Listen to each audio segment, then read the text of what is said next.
ಸ್ನೇಹಿತರೆ ಎಲ್ರಿಗೂ ನಮಸ್ಕಾರ. ಪೊನ್ನಿಯಿನ್ ಸೆಲ್ವನ್ ಎಂಬ ಸಾಗರದಂತಹ ಐತಿಹಾಸಿಕ ನೆಲೆಯಿರತಕ್ಕಂತಹ 5 ಭಾಗಗಳಲ್ಲಿ ಬರೆದಂತಹ ಸಾಗರದಂತಹ ಮಹಾಕಥೆಯನ್ನ ಹೇಗಾದ್ರೂ ಮಾಡಿ ಕನ್ನಡಿಗರಿಗೂ ಕೂಡ ತಲುಪಿಸಬೇಕು. ಚಿತ್ರ ಬರೋಷ್ಟರಲ್ಲಿ ಹೇಗಾದ್ರೂ ಮಾಡಿ ಈ ಸಾಗರದಂತಹ ಮಹಾಕಥೆಯನ್ನ ಹೇಗಾದ್ರೂ ಮಾಡಿ ನಿಮಗೆ ಅರ್ಥ ಮಾಡಿಸ್ಬೇಕು ಅನ್ನೋ ಒಂದು ಉದ್ದೇಶದಿಂದ ನಾನು ಈ ಕಥೆಯನ್ನ ಸಿಂಪಲ್ ಆಗಿ ಸಂಚಿಕೆಗಳ ಮುಖಾಂತರ ನಿಮಗೆ ಎಕ್ಸ್ಪ್ಲೈನ್ ಮಾಡಿಕೊಟ್ಟಿದ್ದೀನಿ ಸ್ನೇಹಿತರೆ. ಇದೇ ಯೂಟ್ಯೂಬ್ ಚಾನಲ್ ನಲ್ಲಿ ಪೊನ್ನಿಯಿನ್ ಸೆಲ್ವನ್ ಕಥೆಯ ಎಲ್ಲ ಸಂಚಿಕೆಗಳ ಪ್ಲೇಲಿಸ್ಟ್ ಲಿಂಕ್ ಅನ್ನ ಇದೇ ವಿಡಿಯೋ ಡಿಸ್ಕ್ರಿಪ್ಷನ್ ಅಲ್ಲಿ ಕೊಟ್ಟಿದ್ದೀನಿ.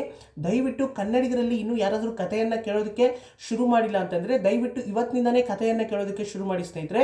ಮತ್ತೆ ಇದುವರೆಗೂ ಕನ್ನಡಿಗರಲ್ಲಿ ಯಾರೆಲ್ಲ ಕಥೆ ಕೇಳಿ ಮುಗಿಸಿದ್ದೀರೋ ನಿಮ್ಮ ಒಂದು ಸಪೋರ್ಟ್ಗೆ ಮತ್ತೆ ನಿಮ್ಮ ಒಂದು ಟೈಮು ಎನ್ಕರೇಜ್ಮೆಂಟ್ಗೆ ನನ್ನ ದೊಡ್ಡ ಧನ್ಯವಾದವನ್ನು ತಿಳಿಸೋದಕ್ಕೆ ಇಷ್ಟಪಡ್ತೀನಿ. ಬಿಕಾಸ್ ಎಷ್ಟು ಧನ್ಯವಾದ ಹೇಳಿದ್ರು ಸಾಲದು ಸ್ನೇಹಿತರೆ. ಬಿಕಾಸ್ ನೀವು ಟೈಮ್ ಕೊಟ್ಟು ನಾನು ಅಪ್ಲೋಡ್ ಮಾಡಿದಂತಹ ಎಲ್ಲ ಸಂಚಿಕೆಗಳನ್ನ ನಿಮ್ಮಲ್ಲಿ ಎಷ್ಟೋ ಜನ ಕೇಳಿ ಕಮೆಂಟ್ ಸೆಕ್ಷನ್ ಅಲ್ಲಿ ಅದ್ಭುತವಾಗಿದೆ ಅಂತ ಹೇಳಿದ್ದೀರಾ. ಮತ್ತೆ ಕಮೆಂಟ್ ಸೆಕ್ಷನ್ ಅಲ್ಲಿ ಏನಾದರೂ ಡೌಟ್ಸ್ ಬಂದ್ರೆ ಡೌಟ್ಸ್ ಕೇಳ್ತಾ ಇರೋದಾಗಿರ್ಬೋದು, ಇವೆಲ್ಲ ನನಗೆ ತುಂಬಾ ಹೆಮ್ಮೆ ಅನಿಸ್ತು ಸ್ನೇಹಿತರೆ.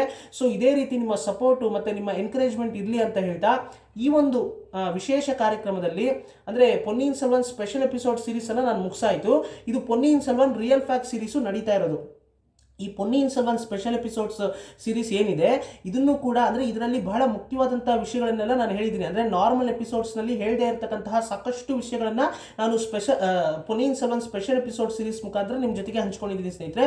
ಬಿಕಾಸ್ ಈ ಕಥೆ ಅನ್ನೋದು ನಾರ್ಮಲ್ ಎಪಿಸೋಡ್ಸ್ನಲ್ಲಿ ಮೇಯ್ನು ಅಂದರೆ ಎಷ್ಟು ಫಿಲ್ಟರ್ ಮಾಡೋದಕ್ಕಾಗುತ್ತೋ ಅಷ್ಟು ಫಿಲ್ಟರ್ ಮಾಡಿ ಬೇಡದೇ ಇರತಕ್ಕಂತಹ ವಿಷಯಗಳನ್ನೆಲ್ಲ ಫಿಲ್ಟರ್ ಮಾಡಿ ಮುಖ್ಯವಾದಂಥ ಅಂದರೆ ಕಥೆನ ಹೇಗೆ ನಿಮಗೆ ಅರ್ಥ ಮಾಡಿಸ್ಬೇಕು ಸಿಂಪಲ್ ಆಗಿ ಅಂತ ಯೋಚನೆ ಮಾಡಿ ನಂದೇ ಆದಂತಹ ಚಿತ್ರಕಥೆಯಲ್ಲಿ ಈ ಕಥೆಯನ್ನ ನಾನು ನಿಮಗೆ ಸಿಂಪಲ್ ಆಗಿ ಎಕ್ಸ್ಪ್ಲೈನ್ ಮಾಡಿಕೊಟ್ಟಿದ್ದೀನಿ ಸ್ನೇಹಿತರೆ. ಬಿಕಾಸ್ ತುಂಬಾನೇ ಸಾಗರದಂತಹ ಮಹಾಕಥೆ, ಎಷ್ಟೋ ಪಾತ್ರಗಳು ಬರುತ್ತೆ ಮತ್ತೆ ಇದರಲ್ಲಿ ಬರ್ತಕ್ಕಂತಹ ಪ್ಲೇಸಸ್ನ ನೆನ್ಪಿಟ್ಕೊಳ್ಳೋದಕ್ಕೇನೆ ನಮಗೆ ಒಂದು ರೀತಿ ತುಂಬಾನೇ ಚಾಲೆಂಜಿಂಗ್ ಅಂತಾನೆ ಹೇಳಬೇಕು. ಮತ್ತೆ ಪಾತ್ರಗಳನ್ನ ನೆನ್ಪಿಟ್ಕೊಳ್ಳೋದಕ್ಕೂ ಕೂಡ ತುಂಬಾನೇ ಚಾಲೆಂಜಿಂಗ್ ಅಂತಾನೆ ಹೇಳಬೇಕು. ಸೊ ಇಂತಹ ಸಾಗರದಂತಹ ಮಹಾಕಥೆಯನ್ನ ಚಿತ್ರವನ್ನಾಗಿ ಮಾಡ್ತೀನಿ ನಾನು ಅಂತ ಚಾಲೆಂಜಿಂಗ್ ಆಗಿ ಎತ್ಕೊಂಡು ನಮ್ಮ ಮಣಿರತ್ನಂ ಅವರು ಇವತ್ತು ಅದನ್ನ ಚಿತ್ರವನ್ನಾಗಿ ಮಾಡಿದ್ದಾರೆ. 2 ಭಾಗಗಳನ್ನಾಗಿ ಅದನ್ನ ಕ್ರಿಯೇಟ್ ಮಾಡಿದ್ದಾರೆ ಸ್ನೇಹಿತರೆ. ಈಗ ಮೊದಲನೇ ಭಾಗ ಸೆಪ್ಟೆಂಬರ್ 30ನೇ ತಾರೀಕು ರಿಲೀಸ್ ಆಗ್ತಾ ಇರೋದು. ಸೊ ಮತ್ತೆ ಈ ಒಂದು ಚಿತ್ರವನ್ನ ಕೇವಲ ಒಂದು ಚಿತ್ರ ಅಂತನೋ ಅಥವಾ ಕೇವಲ ಒಂದು ಕತೆ ಅಂದ್ರೆ ಕಥೆಯನ್ನ ಆಧಾರವಾಗಿ ಇಟ್ಕೊಂಡು ಬರ್ತಾ ಇರ್ತಕ್ಕಂತಹ ಚಿತ್ರ ಅಂತನೋ ಅಂತ ನಾವು ನೋಡಬಾರ್ದು ಸ್ನೇಹಿತರೆ. ಇದು ನಿಮ್ಮೆಲ್ಲರ ಹೆಮ್ಮೆ. ಅಂದ್ರೆ ನಮ್ಮ ಪೂರ್ವಜರ ಇತಿಹಾಸವನ್ನ ಆಧಾರವಾಗಿ ಇಟ್ಕೊಂಡು ಅದಕ್ಕೆ ನಮ್ಮ ಕಲ್ಕಿ ಕೃಷ್ಣಮೂರ್ತಿ ಅವರು ಅವರ ಕಲ್ಪನೆಯನ್ನು ಮಿಶ್ರಣಗೊಳಿಸಿ ಬರೆದಂತಹ ಸಾಗರದಂತಹ ಮಹಾಕಥೆನೇ ಈ ಪೊನ್ನಿಯಿನ್ ಸೆಲ್ವನ್. ಈ ರೀತಿಯಾದಂತಹ ಕಥೆಗಳನ್ನ ಓದೋದ್ರಿಂದ ಏನು ಪ್ರಯೋಜನ ಅಂತ ಕೇಳಿದ್ರೆ, ನೀವು ಈ ರೀತಿಯಾದಂತಹ ಹಿಸ್ಟಾರಿಕಲ್ ಫಿಕ್ಷನ್ ನಾವೆಲ್ಸ್ ಓದೋದ್ರಿಂದ ನಮಗೆ ನಮ್ಮ ಪೂರ್ವಜರ ನಿಜವಾದಂಥ ಇತಿಹಾಸ ಏನಿರ್ಬೋದು ಅದ್ರ ಬಗ್ಗೆನೂ ಕೂಡ ನಮಗೆ ಒಂದು ರೀತಿ ಆಸಕ್ತಿ ಬರುತ್ತೆ. ಅಂದರೆ ಹಿಸ್ಟಾರಿಕಲ್ ಫಿಕ್ಷನ್ ನಾವೆಲ್ನ ಓದೋದ್ರಿಂದ ಅದೇ ಯೂಸು, ಮೇನ್ ಯೂಸಸ್ ಏನಪ್ಪ ಅಂತಂದರೆ ಇದೇ ಮೇನ್ ಉಪಯೋಗ ಏನಾಗುತ್ತೆ. ಹಿಸ್ಟಾರಿಕಲ್ ಫಿಕ್ಷನ್ ನಾವೆಲ್ ಓದೋದ್ರಿಂದ ಹಿಸ್ಟಾರಿಕಲ್ ಫಿಕ್ಷನ್ ನಾವೆಲ್ನ ಓದಿದ್ರೆ ನಮಗೆ ನಿಜವಾಗ್ಲೂ ಏನೋ ನಡೆದಿರುತ್ತಲ್ಲ, ಅಂದರೆ ನಿಜವಾಗ್ಲೂ ಏನು ನಡೆದಿರ್ಬೋದು ಅಂದರೆ ಹಿಸ್ಟಾರಿಕಲ್ ಫಿಕ್ಷನ್ ನಾವೆಲಲ್ಲಿ ಸ್ವಲ್ಪ ಮುಖ್ಯವಾದಂಥ ಇತಿಹಾಸದಲ್ಲಿ ನಡೆದಂತಹ ಮುಖ್ಯವಾದಂಥ ಘಟನೆಗಳನ್ನು ಆಧಾರವಾಗಿ ಇಟ್ಕೊಂಡು ಅದಕ್ಕೆ ನಮ್ಮ ಅಂದರೆ ಎಷ್ಟೋ ರೈಟರ್ಸ್ ಅವರ ಕಲ್ಪನೆಯನ್ನು ಮಿಶ್ರಣಗೊಳಿಸಿ ಬರೆದಿರ್ತಾರಲ್ವಾ. ಸೊ ಅದನ್ನ ಓದಬೇಕಾದ್ರೆ ನಮಗೆ ಒಂದು ರೀತಿ ಆಸಕ್ತಿ ಮೂಡುತ್ತೆ.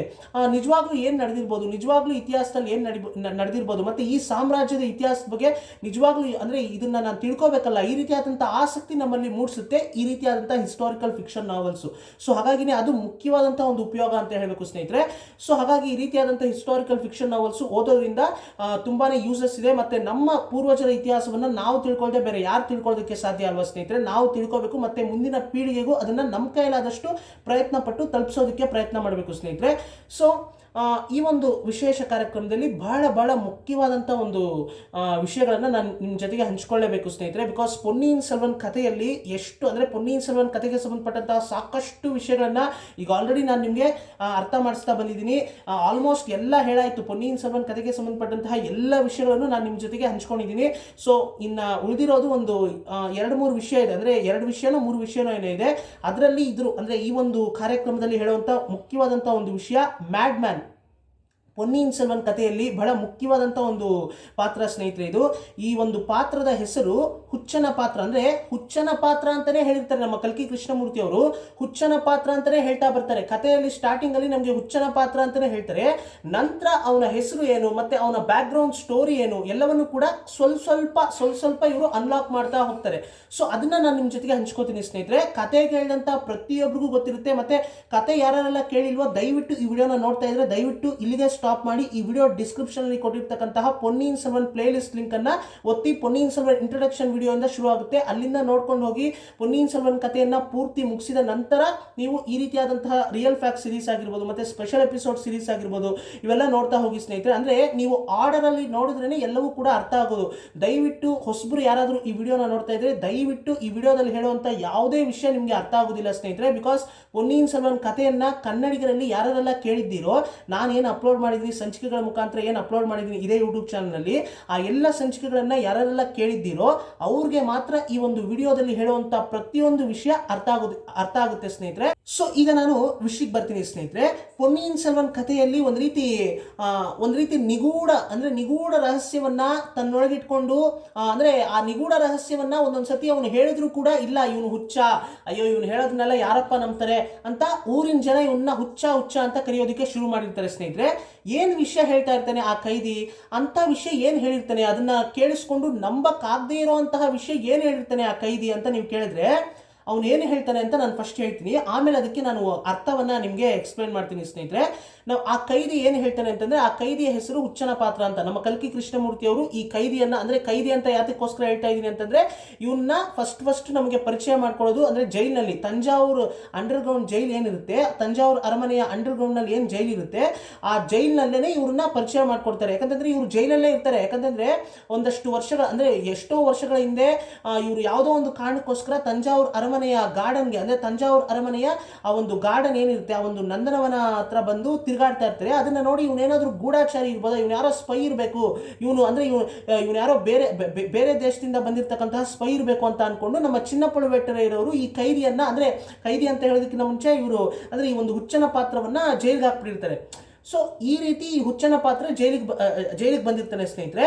ಸೊ ಈ ಹುಚ್ಚನ ಪಾತ್ರದ ಹಿನ್ನೆಲೆ ಏನು, ಮತ್ತೆ ಈ ಹುಚ್ಚನ ಪಾತ್ರ ಅಂತ ಹೇಳ್ತೀನಲ್ಲ ಇವನ ರಿಯಲ್ ಹೆಸರೇನು, ಮತ್ತೆ ಇವನು ಯಾತಕ್ಕೋಸ್ಕರ ತಂಜಾವೂರು ಅರಮನೆ ಹತ್ರ ಬಂದು ಸುತ್ತಾ ಇದ್ದ, ಯಾತಕ್ಕೋಸ್ಕರ ಇವನು ತಂಜಾವೂರು ಅರಮನೆ ಹತ್ರ ಬಂದು ಸುತ್ತಾ ಇದ್ದ, ಮತ್ತೆ ಅಂತ ವಿಷಯ ಇವನು ಏನು ಹೇಳ್ತಾ ಇದ್ದ, ಅಂದ್ರೆ ಇವನು ಯಾವುದೋ ಒಂದು ವಿಷಯ ಹೇಳ್ತಾ ಇದ್ದ, ಆ ವಿಷಯ ಹೇಳಿದ ತಕ್ಷಣ ಜನರೆಲ್ಲ ಇವನು ಯಾರೋ ಹುಚ್ಚ ಇರಬೇಕಪ್ಪ, ಇವನು ಏನು ಇಂಥ ಈ ರೀತಿ ಅಂದ್ರೆ ಇವನು ಹೇಳೋದನ್ನ ನಂಬೋದಕ್ಕಾಗುತ್ತಾ ಅಂತ ಜನ ಎಲ್ಲ ಇವನನ್ನ ತಿರಸ್ಕಾರ ಮಾಡ್ತಾ ಇದ್ರಲ್ವಾ.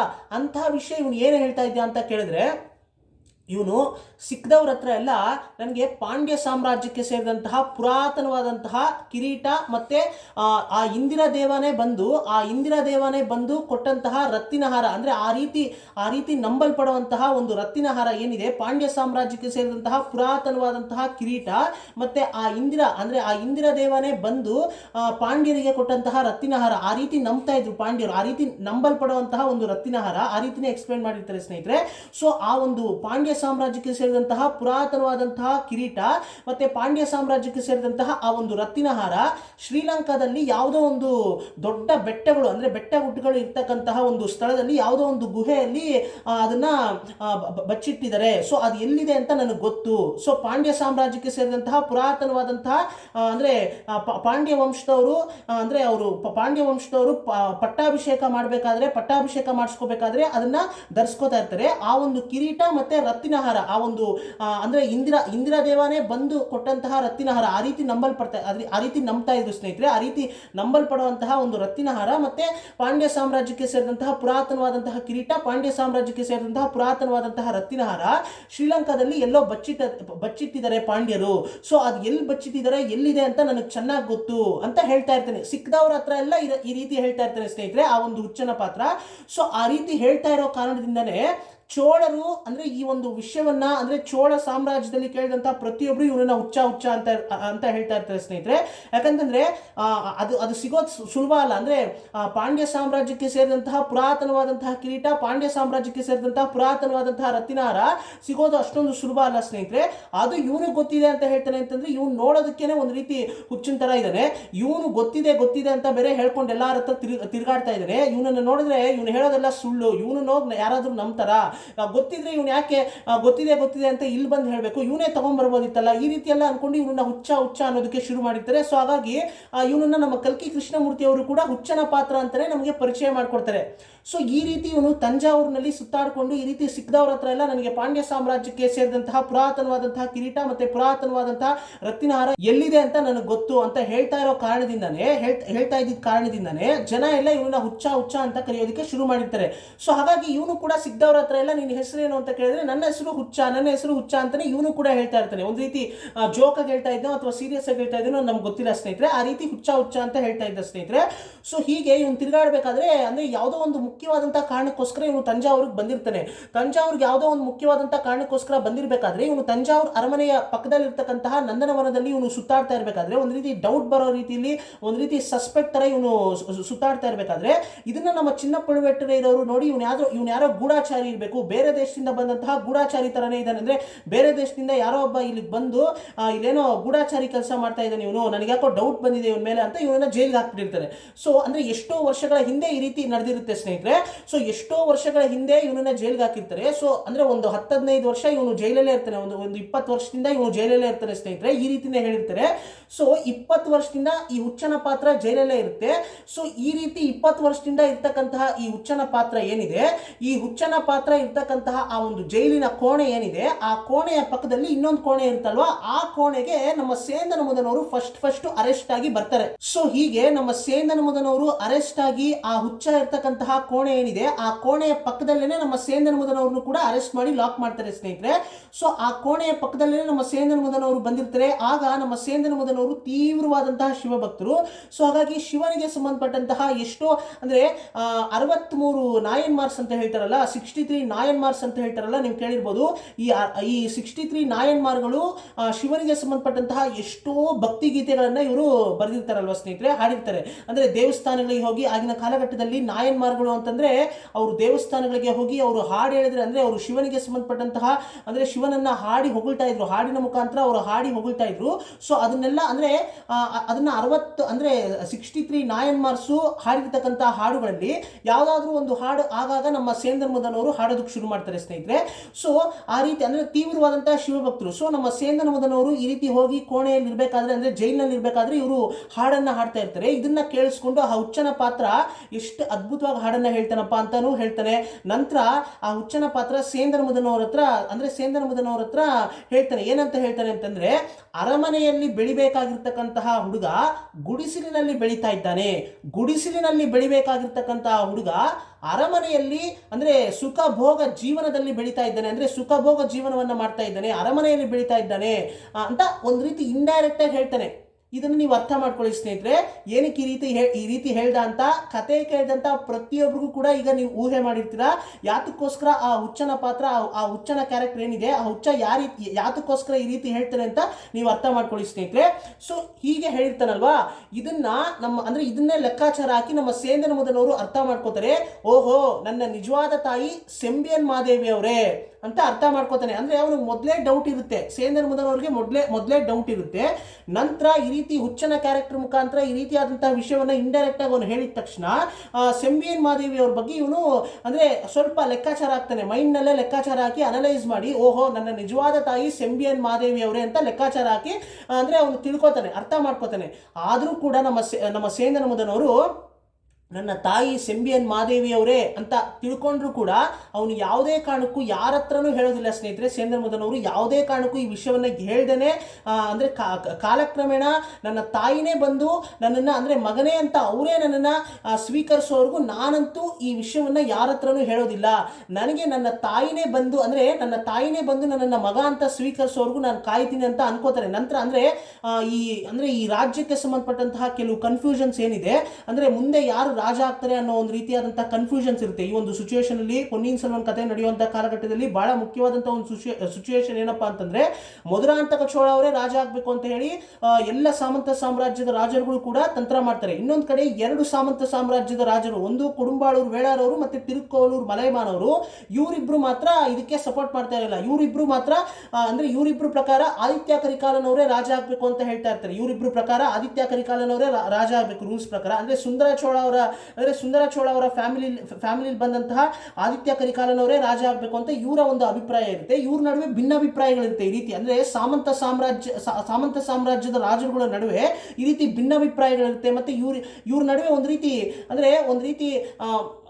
ಅಂದರೆ ಮನಸ್ಸಿನ ಮುಖಾಂತರ ಒಂದು ರೀತಿ ಭಿನ್ನಾಭಿಪ್ರಾಯಗಳು, ಒಂದು ರೀತಿ ಮಿಸ್ಅಂಡರ್ಸ್ಟ್ಯಾಂಡಿಂಗ್, ಅಂದರೆ ಒಬ್ರಿಗೊಬ್ರು ಅಂದರೆ ಇವರೆಲ್ಲರೂ ಕೂಡ ಒಗ್ಗಟ್ಟಾಗಿರೋದಿಲ್ಲ. ಒಂದು ರೀತಿ ಇವರು ಡಿವೈಡ್ ಆಗಿರ್ತಾರೆ. ಅಂದರೆ ಈ ಸಾಮಂತ ಸಾಮ್ರಾಜ್ಯದ ರಾಜರುಗಳೆಲ್ಲರೂ ಅಂದರೆ ಒಂದಷ್ಟು ಸಾಮಂತ ಸಾಮ್ರಾಜ್ಯದ ರಾಜರುಗಳೆಲ್ಲರೂ ಕೂಡ ನಮ್ಮ ಪೆರಿಯ ಪಳುವೇಟರಯ್ಯನವರ ನೇತೃತ್ವದಲ್ಲಿ ಮಧುರಾಂತಕ ಚೋಳ ಅವರೇ ರಾಜ ಆಗಬೇಕು ಅಂತ ಹೇಳಿ ಕಡಂಬೂರು ಪ್ಯಾಲೇಸ್ನಲ್ಲಿ ಸೀಕ್ರೆಟ್ ಮೀಟಿಂಗ್ ಅನ್ನ ಮಾಡ್ತಾರೆ ಸ್ನೇಹಿತರೆ. ಅದನ್ನ ತಿಳ್ಕೊಂಡು ನಮ್ಮ ಕುಡುಂಬಾಳೂರು ವೇಳಾರವರು ಮತ್ತೆ ತಿರುಕ್ಕೋವಲೂರು ಮಲೈಮಾನವರು ಇದ್ರ ಬಗ್ಗೆ ತುಂಬಾನೇ ಕೋಪ ಬಂದಿರುತ್ತೆ ಅವ್ರಿಗೆ. ಮತ್ತೆ ಇಲ್ಲಿ ಆದಿತ್ಯ ಕರಿಕಾಲನವರೇ ರಾಜ ಆಗಬೇಕು ಅಂತ ತಿರುಕ್ಕೋವಲೂರು ಮಲೈಮಾನವರು ಕೂಡ ಆಸೆ ಪಡ್ತಾ ಇರ್ತಾರೆ. ಆದ್ರೆ ಆದಿತ್ಯ ಕರಿಕಾಲನವರು ನಿಗೂಢವಾಗಿ ಕೊಲೆ ಆಗ್ತಾರಲ್ಲ, ನಂತರ ಆದಿತ್ಯ ಕರಿಕಾಲನವರು ನಿಗೂಢವಾಗಿ ಕೊಲೆ ಆಗಿದ್ದಾರೆ. ಈಗ ಅರುಳ್ಮೊಳಿವರ್ಮನವರೇ ರಾಜ ಆಗಬೇಕು ಅಂತ ಕುಡುಂಬಾಳೂರು ವೇಳಾರವರು ಕೂಡ ಆಸೆ ಪಡ್ತಾರೆ. ಯಾಕಂದ್ರೆ ಅರುಳ್ಮೊಳಿವರ್ಮನವರೇ ಪೊನ್ನಿಯಿನ್ ಸೆಲ್ವನವರೇ ರಾಜ ಆಗಬೇಕು ಅಂತ ಅವರು ಕೂಡ ಆಸೆ ಪಡ್ತಾರೆ. ಮತ್ತೆ ಚೋಳ ಸಾಮ್ರಾಜ್ಯದ ಪ್ರಜೆಗಳು ಕೂಡ ಅರುಳ್ಮೊಳಿವರ್ಮನವರೇ ರಾಜ ಆಗಬೇಕು, ಪೊನ್ನಿಯಿನ್ ಸೆಲ್ವನವರೇ ರಾಜ ಆಗಬೇಕು ಅಂತ ಹೇಳಿ ಚೋಳ ಸಾಮ್ರಾಜ್ಯದ ಪ್ರಜೆಗಳು ಕೂಡ ತುಂಬಾನೇ ಆಸೆ ಪಡ್ತಾರೆ ಸ್ನೇಹಿತರೆ. ಯಾಕಂದ್ರೆ ಚೋಳ ಸಾಮ್ರಾಜ್ಯದ ಪ್ರಜೆಗಳಿಗೆ ಅರುಳ್ಮೊಳಿವರ್ಮನವರ ಮೇಲೆ ಎಷ್ಟು ಪ್ರೀತಿ, ಎಷ್ಟು ಅಭಿಮಾನ ಅಂತಂದ್ರೆ ಅಂದ್ರೆ ನಮ್ಮ ಕಲ್ಕಿ ಕೃಷ್ಣಮೂರ್ತಿ ಅವರು ಯಾವ ರೀತಿ ಎಕ್ಸ್ಪ್ಲೈನ್ ಮಾಡಿರ್ತಾರೆ ಅಂತಂದ್ರೆ, ಪೊನ್ನಿಯಿನ್ ಸೆಲ್ವನ್ ಅವ್ರನ್ನ ನೋಡಿದ್ರೆ ಪೊನ್ನಿಯಿನ್ ಸೆಲ್ವನ್ ಅವ್ರಿಗೆ ವಿರುದ್ಧವಾಗಿರ್ತಕ್ಕಂತಹ ಸಾಮಂತ ಸಾಮ್ರಾಜ್ಯದ ರಾಜರುಗಳು ಕೂಡ ಪೊನ್ನಿಯಿನ್ ಸೆಲ್ವನ್ ಅವ್ರನ್ನ ಎದುರುಗಡೆ ನೋಡಿದ್ರೆ ಒಂದು ರೀತಿ ಅಂದ್ರೆ ವಶಪಡಿಸ್ಕೊಳ್ಳುವಂತಹ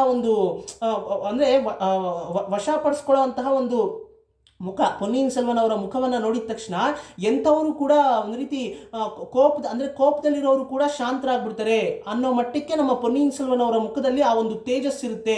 ಆ ಮಟ್ಟಕ್ಕೆ ನಮ್ಮ ಕಲ್ಕಿ ಕೃಷ್ಣಮೂರ್ತಿ ಅವರು ನಮ್ಮ ಅರುಳ್ಮೊಳಿವರ್ಮನ್ ಅವ್ರನ್ನ ಅಂದ್ರೆ ಪೊನ್ನಿಯಿನ್ ಸೆಲ್ವನ್ ಅವ್ರನ್ನ ಹಾಡಿ ಹೊಗಳಿರ್ತಾರೆ ಸ್ನೇಹಿತರೆ ಅವರ ಪದಗಳ ಮುಖಾಂತರ.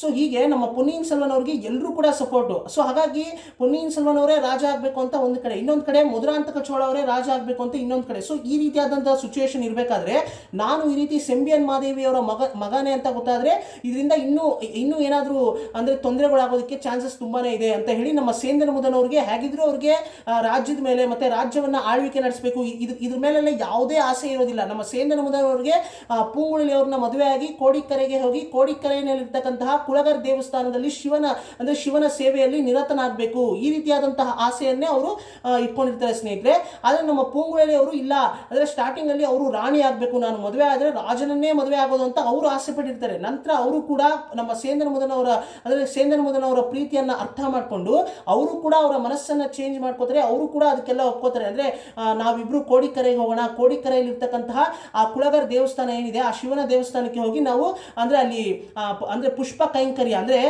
ಹೂವಿನ ಸೇವೆಯನ್ನ ಮಾಡಿಕೊಂಡು ಶಿವನ ಸೇವೆಯಲ್ಲಿ ನಿರತರಾಗೋಣ ಅಂತ, ಅಂದ್ರೆ ನಾರ್ಮಲ್ ಜೀವನವನ್ನ ಮಾಡೋಣ ಅಂತ ಅವರು ಕೂಡ ಒಪ್ಕೊಂಡಿರ್ತಾರೆ ಸ್ನೇಹಿತರೆ ಪೂಂಗುಳಲಿ ಅವರು.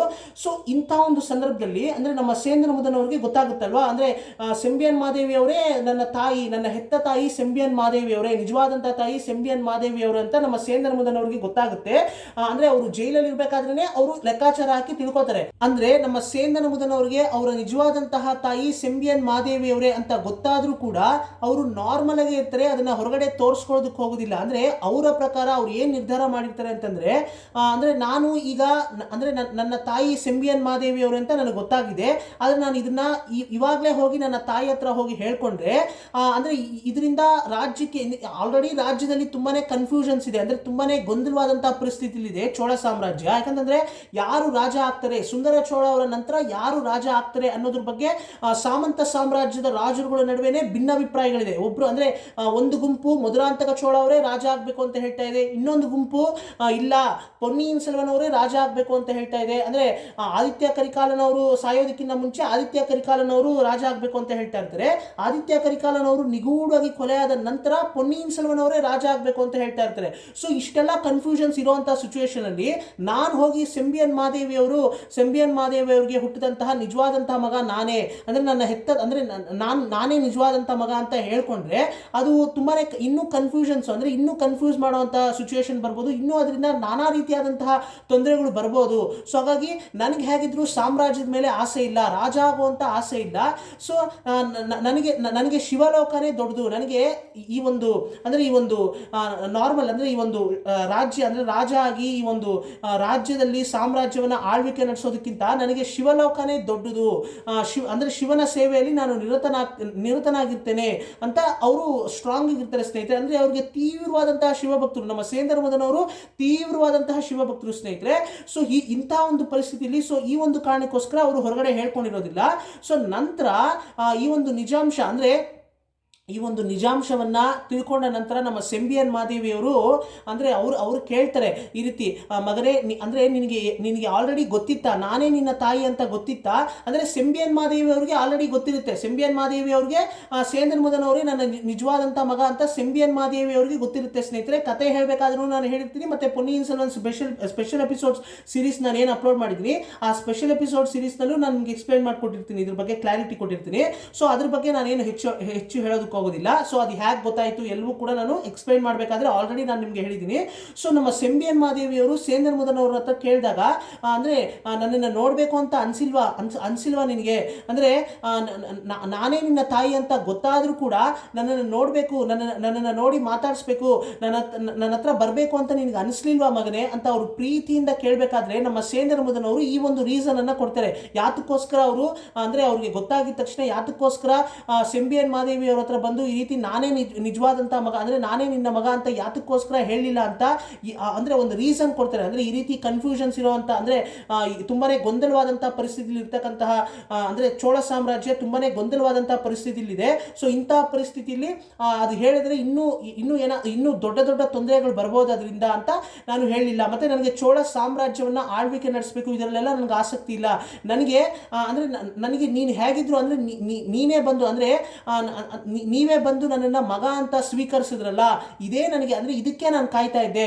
ಅಂದರೆ ನೀವೇ ಬಂದು ನನ್ನನ್ನು ಮಗ ಅಂತ ಸ್ವೀಕರಿಸಿದ್ರಿ, ಸೊ ಇದಕ್ಕಿಂತ ನನಗೆ ದೊಡ್ಡ ಭಾಗ್ಯ ಇನ್ನೇನೂ ಇಲ್ಲ.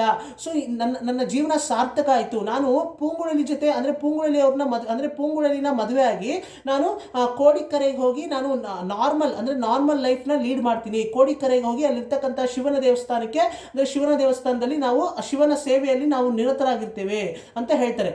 ಸೊ ಅಂದರೆ ಇದನ್ನೆಲ್ಲ ಯಾತಕ್ಕೋಸ್ಕರ ಹೇಳ್ತಾ ಇದ್ದೀನಿ ಅಂದರೆ ನಮ್ಮ ಸೇಂದ್ರ ಮದನ್ ಅವ್ರ ಬಗ್ಗೆ ಅಂದರೆ ಸೇಂದ್ರ ಮದನ್ ಅವರು ಜೈಲಲ್ಲಿರಬೇಕಾದ್ರೆ ಅವರ ಪಕ್ಕದ ಕೋಣೆಯಲ್ಲಿರ್ತಕ್ಕಂತಹ ಇನ್ನೊಬ್ಬ ಕೈದಿ ಹುಚ್ಚನ ಪಾತ್ರ ಏನಿದೆ, ಆ ಹುಚ್ಚನ ಪಾತ್ರಕ್ಕೆ ಸೇಂದ್ರ ಮದನ್ ಅವ್ರ ಬಗ್ಗೆ ಎಲ್ಲ ಗೊತ್ತಿರುತ್ತೆ. ಆ ಹುಚ್ಚನ ಪಾತ್ರಕ್ಕೆ ಇನ್ನೂ ಜಾಸ್ತಿನೂ ಗೊತ್ತಿರುತ್ತೆ. ಏನು ಅಂತ ಹೇಳ್ತೀನಿ ಸ್ನೇಹಿತರೆ, ಕರೆಕ್ಟಾಗಿ ಕೇಳಿಸ್ಕೊಳ್ಳಿ. ನಿಮಗೆ ಕನ್ಫ್ಯೂಸ್ ಎಲ್ಲಾದರೂ ಆಯಿತು ಅಂತಂದರೆ ನಾನು ಈ ಒಂದು ಕಾರ್ಯಕ್ರಮದಲ್ಲಿ ನಾನು ಹೇಳುವಂಥ ಪ್ರತಿಯೊಂದು ವಿಷಯದಲ್ಲೂ ನಿಮ್ಗೆ ಏನಾದರೂ ಕನ್ಫ್ಯೂಸ್ ಆದರೆ ನೀವು ಕಮೆಂಟ್ ಸೆಕ್ಷನಲ್ಲಿ ಕೇಳ್ಬೋದು ಸ್ನೇಹಿತರೆ. ಆದರೆ ಕಥೆಯನ್ನು ಕೇಳಿರಬೇಕು ನೀವು. ನಾರ್ಮಲ್ ಎಪಿಸೋಡ್ಸ್ನ ಯಾರೆಲ್ಲ ಕೇಳಿದ್ದೀರೋ ಅವ್ರಿಗೆ ಮಾತ್ರ ಇದರಲ್ಲಿ ಅಂದರೆ ನಾರ್ಮಲ್ ಎಪಿಸೋಡ್ಸು ಮತ್ತು ಸ್ಪೆಷಲ್ ಎಪಿಸೋಡ್ ಸೀರೀಸು ಅಂದರೆ ಪೊನ್ನಿಯಿನ್ ಸೆಲ್ವನ್ ಕಥೆಗೆ ಸಂಬಂಧಪಟ್ಟಂಥ ಏನೇನು ಅಪ್ಲೋಡ್ ಮಾಡಿದ್ದೀರೋ ನಾನು ವೀಡಿಯೋಸು, ಆ ಎಲ್ಲ ವಿಡಿಯೋಗಳನ್ನು ಯಾರು ಕಂಟಿನ್ಯೂಸ್ ಆಗಿ ನೋಡ್ತಾ ಬಂದಿದ್ದೀರೋ ಅವರೆಲ್ಲರಿಗೂ ಕೂಡ ನಾನು ಈ ಒಂದು ವಿಡಿಯೋದಲ್ಲಿ ಹೇಳುವಂಥ ಪ್ರತಿಯೊಂದು ವಿಷಯ ನಿಮ್ಗೆ ಅರ್ಥ ಆಗುತ್ತೆ ಸ್ನೇಹಿತರೆ. ಸೊ ನೋಡದೇ ಇರೋರು ದಯವಿಟ್ಟು ಪೊನ್ನಿಯಿನ್ ಸೆಲ್ವನ್ ಕಥೆಯ ಎಲ್ಲ ಸಂಚಿಕೆಗಳ ಪ್ಲೇಲಿಸ್ಟ್ ಲಿಂಕನ್ನು ಇದೇ ವಿಡಿಯೋ ಡಿಸ್ಕ್ರಿಪ್ಷನಲ್ಲಿ ಕೊಟ್ಟಿದ್ದೀನಿ. ದಯವಿಟ್ಟು ಇವತ್ತಿನಿಂದಲೇ ಕಥೆಯನ್ನು ಕೇಳೋದಕ್ಕೆ ಶುರು ಮಾಡಿ ಸ್ನೇಹಿತರೆ. ಸೊ ಆ ಹುಚ್ಚನ ಪಾತ್ರದ ಬಗ್ಗೆ ಬರ್ತೀನಿ. ಆ ಹುಚ್ಚನ ಪಾತ್ರದ ಬ್ಯಾಕ್ಗ್ರೌಂಡ್ ಸ್ಟೋರಿ ಏನಪ್ಪಾ ಅಂತಂದರೆ, ನಮ್ಮ ವಂದ್ಯದೇವನವ್ರ ಹತ್ರ ಆ ಹುಚ್ಚನ ಪಾತ್ರ ಈ ರೀತಿ ಆ ಹುಚ್ಚ ಹೇಳ್ತಾನೆ, ನನ್ನ ಬ್ಯಾಕ್ಗ್ರೌಂಡ್ ಸ್ಟೋರಿ ಇದು ಅಂದರೆ ನನ್ನ ಬ್ಯಾಕ್ಗ್ರೌಂಡ್ ಸ್ಟೋರಿನ ಹೇಳ್ತೀನಿ ಕೇಳು ಅಂತ ಆ ಹುಚ್ಚನ ಪಾತ್ರ ಅಂದರೆ ಆ ಹುಚ್ಚ ಹೇಳ್ತಾನೆ ಸ್ನೇಹಿತರೆ. ಏನು ಬ್ಯಾಕ್ಗ್ರೌಂಡ್ ಸ್ಟೋರಿ ಅಂತಂದರೆ 25 ವರ್ಷಗಳ ಹಿಂದೆ ಕೋಡಿಕರೈನಲ್ಲೇ ಇರ್ತಕ್ಕಂತಹ ಒಂದು ಸಮೀಪದಲ್ಲೇ ಇರ್ತಕ್ಕಂತಹ ಒಂದು ಗ್ರಾಮಕ್ಕೆ ಸೇರಿದಂತಹ ವ್ಯಕ್ತಿ ಅವನ ಹೆಸರು ಕರಿಯ ತಿರುಮಾಲ್ ಅಂತ. ಅದು ಕರಿಯ ತಿರುಮಾಲ್ ಹೋಗಿ ಕರುತ್ತಿರುಮನ್ ಅಂತ ಕರೆಯೋದಕ್ಕೆ ಶುರು ಮಾಡಿರ್ತಾರೆ. ಕರಿಯ ತಿರುಮಾಲ್ ಅಂದರೆ ಕೃಷ್ಣನನ್ನು ಇಂಡಿಕೇಟ್ ಮಾಡುತ್ತೆ, ಕೃಷ್ಣ ವೆಂಕಟೇಶ್ವರ. ಸೊ ಇವ್ರನ್ನ ಇಂಡಿಕೇಟ್ ಮಾಡುವಂಥ ದೇವ್ರ ಹೆಸರಲ್ವಾ ತಿರುಮಾಲ್, ಕರಿಯ ತಿರುಮಾಲ್ ಅಂತ. ಅಂದರೆ ಕಪ್ಪಗಿರ್ತಕ್ಕಂತಹ ಅಂದರೆ ಕೃಷ್ಣ ಕಪ್ಪು ಅಂತ ನಾವು ಕೇಳಿರ್ತೀವಲ್ಲ, ಸೊ ಆ ರೀತಿಯಾದಂತಹ ಮೀನಿಂಗನ್ನು ನೀವು ಅರ್ಥ ಮಾಡ್ಕೋಬೋದು ಸ್ನೇಹಿತರೆ. ಸೊ ಈ ಕರುತ್ತಿರುಮನ್, ಇವನ ಹೆಸರು ಕರುತ್ತಿರುಮನ್. ಸೊ ಇವನು ಯಾತಕ್ಕೋಸ್ಕರ ಹುಚ್ಚ ಆದ ಅಂತ ನಾನು ನಿಮಗೆ ಎಕ್ಸ್ಪ್ಲೈನ್ ಮಾಡಿದೆ. ಸೊ ಯಾತಕ್ಕೋಸ್ಕರ ಹುಚ್ಚ ಅನ್ನೋ ಒಂದು ಪಟ್ಟವನ್ನು ತಗೊಂಡ ಅಂತ ನಾನು ಆಲ್ರೆಡಿ ನಿಮ್ಗೆ ಎಕ್ಸ್ಪ್ಲೈನ್ ಮಾಡಿದೆ. ಆದರೆ ಅವನು ನಿಜವಾಗ್ಲೂ ಹುಚ್ಚ ಅಲ್ಲ ಸ್ನೇಹಿತರೆ. ಬಹಳ ಮುಖ್ಯವಾದಂಥ ಒಂದು ರಹಸ್ಯವನ್ನ ಅವನ ಹತ್ರ ಇಟ್ಕೊಂಡಿರ್ತಾನೆ. ಆ ರಹಸ್ಯವನ್ನ ಯಾರ ಹತ್ರನೂ ಹೇಳೋದಿಲ್ಲ. ನಾನು ಹೇಳಿದ್ರೆ ರಾಜನ ಹತ್ರನೇ ಹೇಳೋದು, ಇಲ್ಲಾಂದ್ರೆ ನಾನು ಆ ರಹಸ್ಯ ನನ್ನ ಜೊತೆನೇ ಸಾಯ್ಬೇಕದು ಅಂತ ಅವರು ತೀರ್ಮಾನ ಮಾಡ್ಕೊಂಡಿರ್ತಾನೆ. ಏನು ರಹಸ್ಯ ಅಂದರೆ 25 ವರ್ಷಗಳ ಹಿಂದೆ ಕರುತ್ತಿರುಮನ್ ಅಂದರೆ ಇವನ ಕೆಲಸ ಏನಪ್ಪಾ ಅಂತಂದ್ರೆ ಇವನ ಕಸುಬು ಕೋಡಿಕರೆಯಲ್ಲಿರ್ತಕ್ಕಂತಹ ಅಂದರೆ ಆ ಸಮುದ್ರದ ತೀರದಿಂದ ಇವರು ಬೋಟ್ ಓಡಿಸ್ಕೊಂಡು, ಅಂದರೆ ಇವನು ನಾವಿಕ ಇವನು ಕೂಡ ಒಬ್ಬ ನಾವಿಕ, ಅಂದರೆ ಪೂಂಗುಳಲಿ ಅವರ ಅಣ್ಣ ಇರ್ತಾನಲ್ಲ ಮುರುಗಯ್ಯನು, ಅವನು ಕೂಡ ನಾವಿಕ ಕೆಲಸ ಮಾಡ್ತಾ ಇರ್ತಾನೆ. ಅದೇ ರೀತಿ ಕರುತ್ತಿರುಮನ್ ಇವನು ಕೂಡ ನಾವಿಕ ಕೆಲಸ ಮಾಡ್ತಾ ಇರ್ತಾನೆ. ಇವನು ಕೆಲಸನೇ ಕೋಡಿಕರೆಯಿಂದ ಶ್ರೀಲಂಕಾಗೆ ಯಾರೆಲ್ಲ ಹೋಗ್ತಾರೋ ಅವ್ರನ್ನ ಶ್ರೀಲಂಕಾಗೆ ಮುಟ್ಸೋ ಕೆಲಸನೇ ಮಾಡ್ತಾ ಇರ್ತಾನೆ. ಅಂದರೆ ಕೋಡಿಕರೆಯಿಂದ ಶ್ರೀಲಂಕಾಗೆ ಇವರು ಸಮುದ್ರದಲ್ಲಿ ಬೋಟಲ್ಲಿ ಕೂರಿಸ್ಕೊಂಡು ಕರ್ಕೊಂಡು ಹೋಗುವಂಥ ಕೆಲಸ. ಸೊ ಈ ಒಂದು ಕೆಲಸವನ್ನೇ ಮಾಡ್ತಾ ಇರ್ತಾನೆ ಇವನು ನಾವಿಕ. ಸೊ ಅರ್ಥ ಆಯ್ತಲ್ಲ. ಸೊ ಇವರು ನಾವಿಕ ಕೆಲಸ ಮಾಡ್ತಾ ಇರಬೇಕಾದ್ರೆ ಇವರು ಇದೇ ರೀತಿ ಒಂದಿನ ಇದೇ ರೀತಿ ಕೋಡಿಕರೆಯಿಂದ ಶ್ರೀಲಂಕಾಗೆ ಮಾಮೂಲಿ ಯಾರಾದರೂ ಬಂದಿರ್ತಾರಲ್ಲ ಶ್ರೀಲಂಕಾಗೆ ಹೋಗಬೇಕು ಅಂತ, ಸೊ ಶ್ರೀಲಂಕಾಗೆ ಬಿಟ್ಟು ಶ್ರೀಲಂಕಾದಿಂದ ವಾಪಸ್ ಬರಬೇಕಾದ್ರೆ ಕೋಡಿಕರೆಗೆ ಬರಬೇಕಾದ್ರೆ ಜೋರಾದಂತಹ ಅಂದರೆ ಇದು ಅಂದರೆ ಸುಂಟ್ರ ಗಾಳಿ ಬರುತ್ತಲ್ಲ, ಸುಂಟ್ರ ಗಾಳಿ ಬಂದು ಸಮುದ್ರದ ಅಲೆಗಳೆಲ್ಲ ಸಮುದ್ರದ ಅಲೆಗಳು ತುಂಬಾನೇ ಜೋರಾಗಿ ಬರ್ತಾ ಇರೋ ಕಾರಣದಿಂದ ಸಮುದ್ರದ ಅಲೆಗಳು ತುಂಬಾನೇ ಜೋರಾಗಿ ಫೋರ್ಸ್ ಆಗಿ ಬರ್ತಾ ಇರೋ ಕಾರಣದಿಂದ ಸುಂಟ್ರ ಗಾಳಿ ಬರೋದಕ್ಕೆ ಶುರುವಾಗುತ್ತೆ.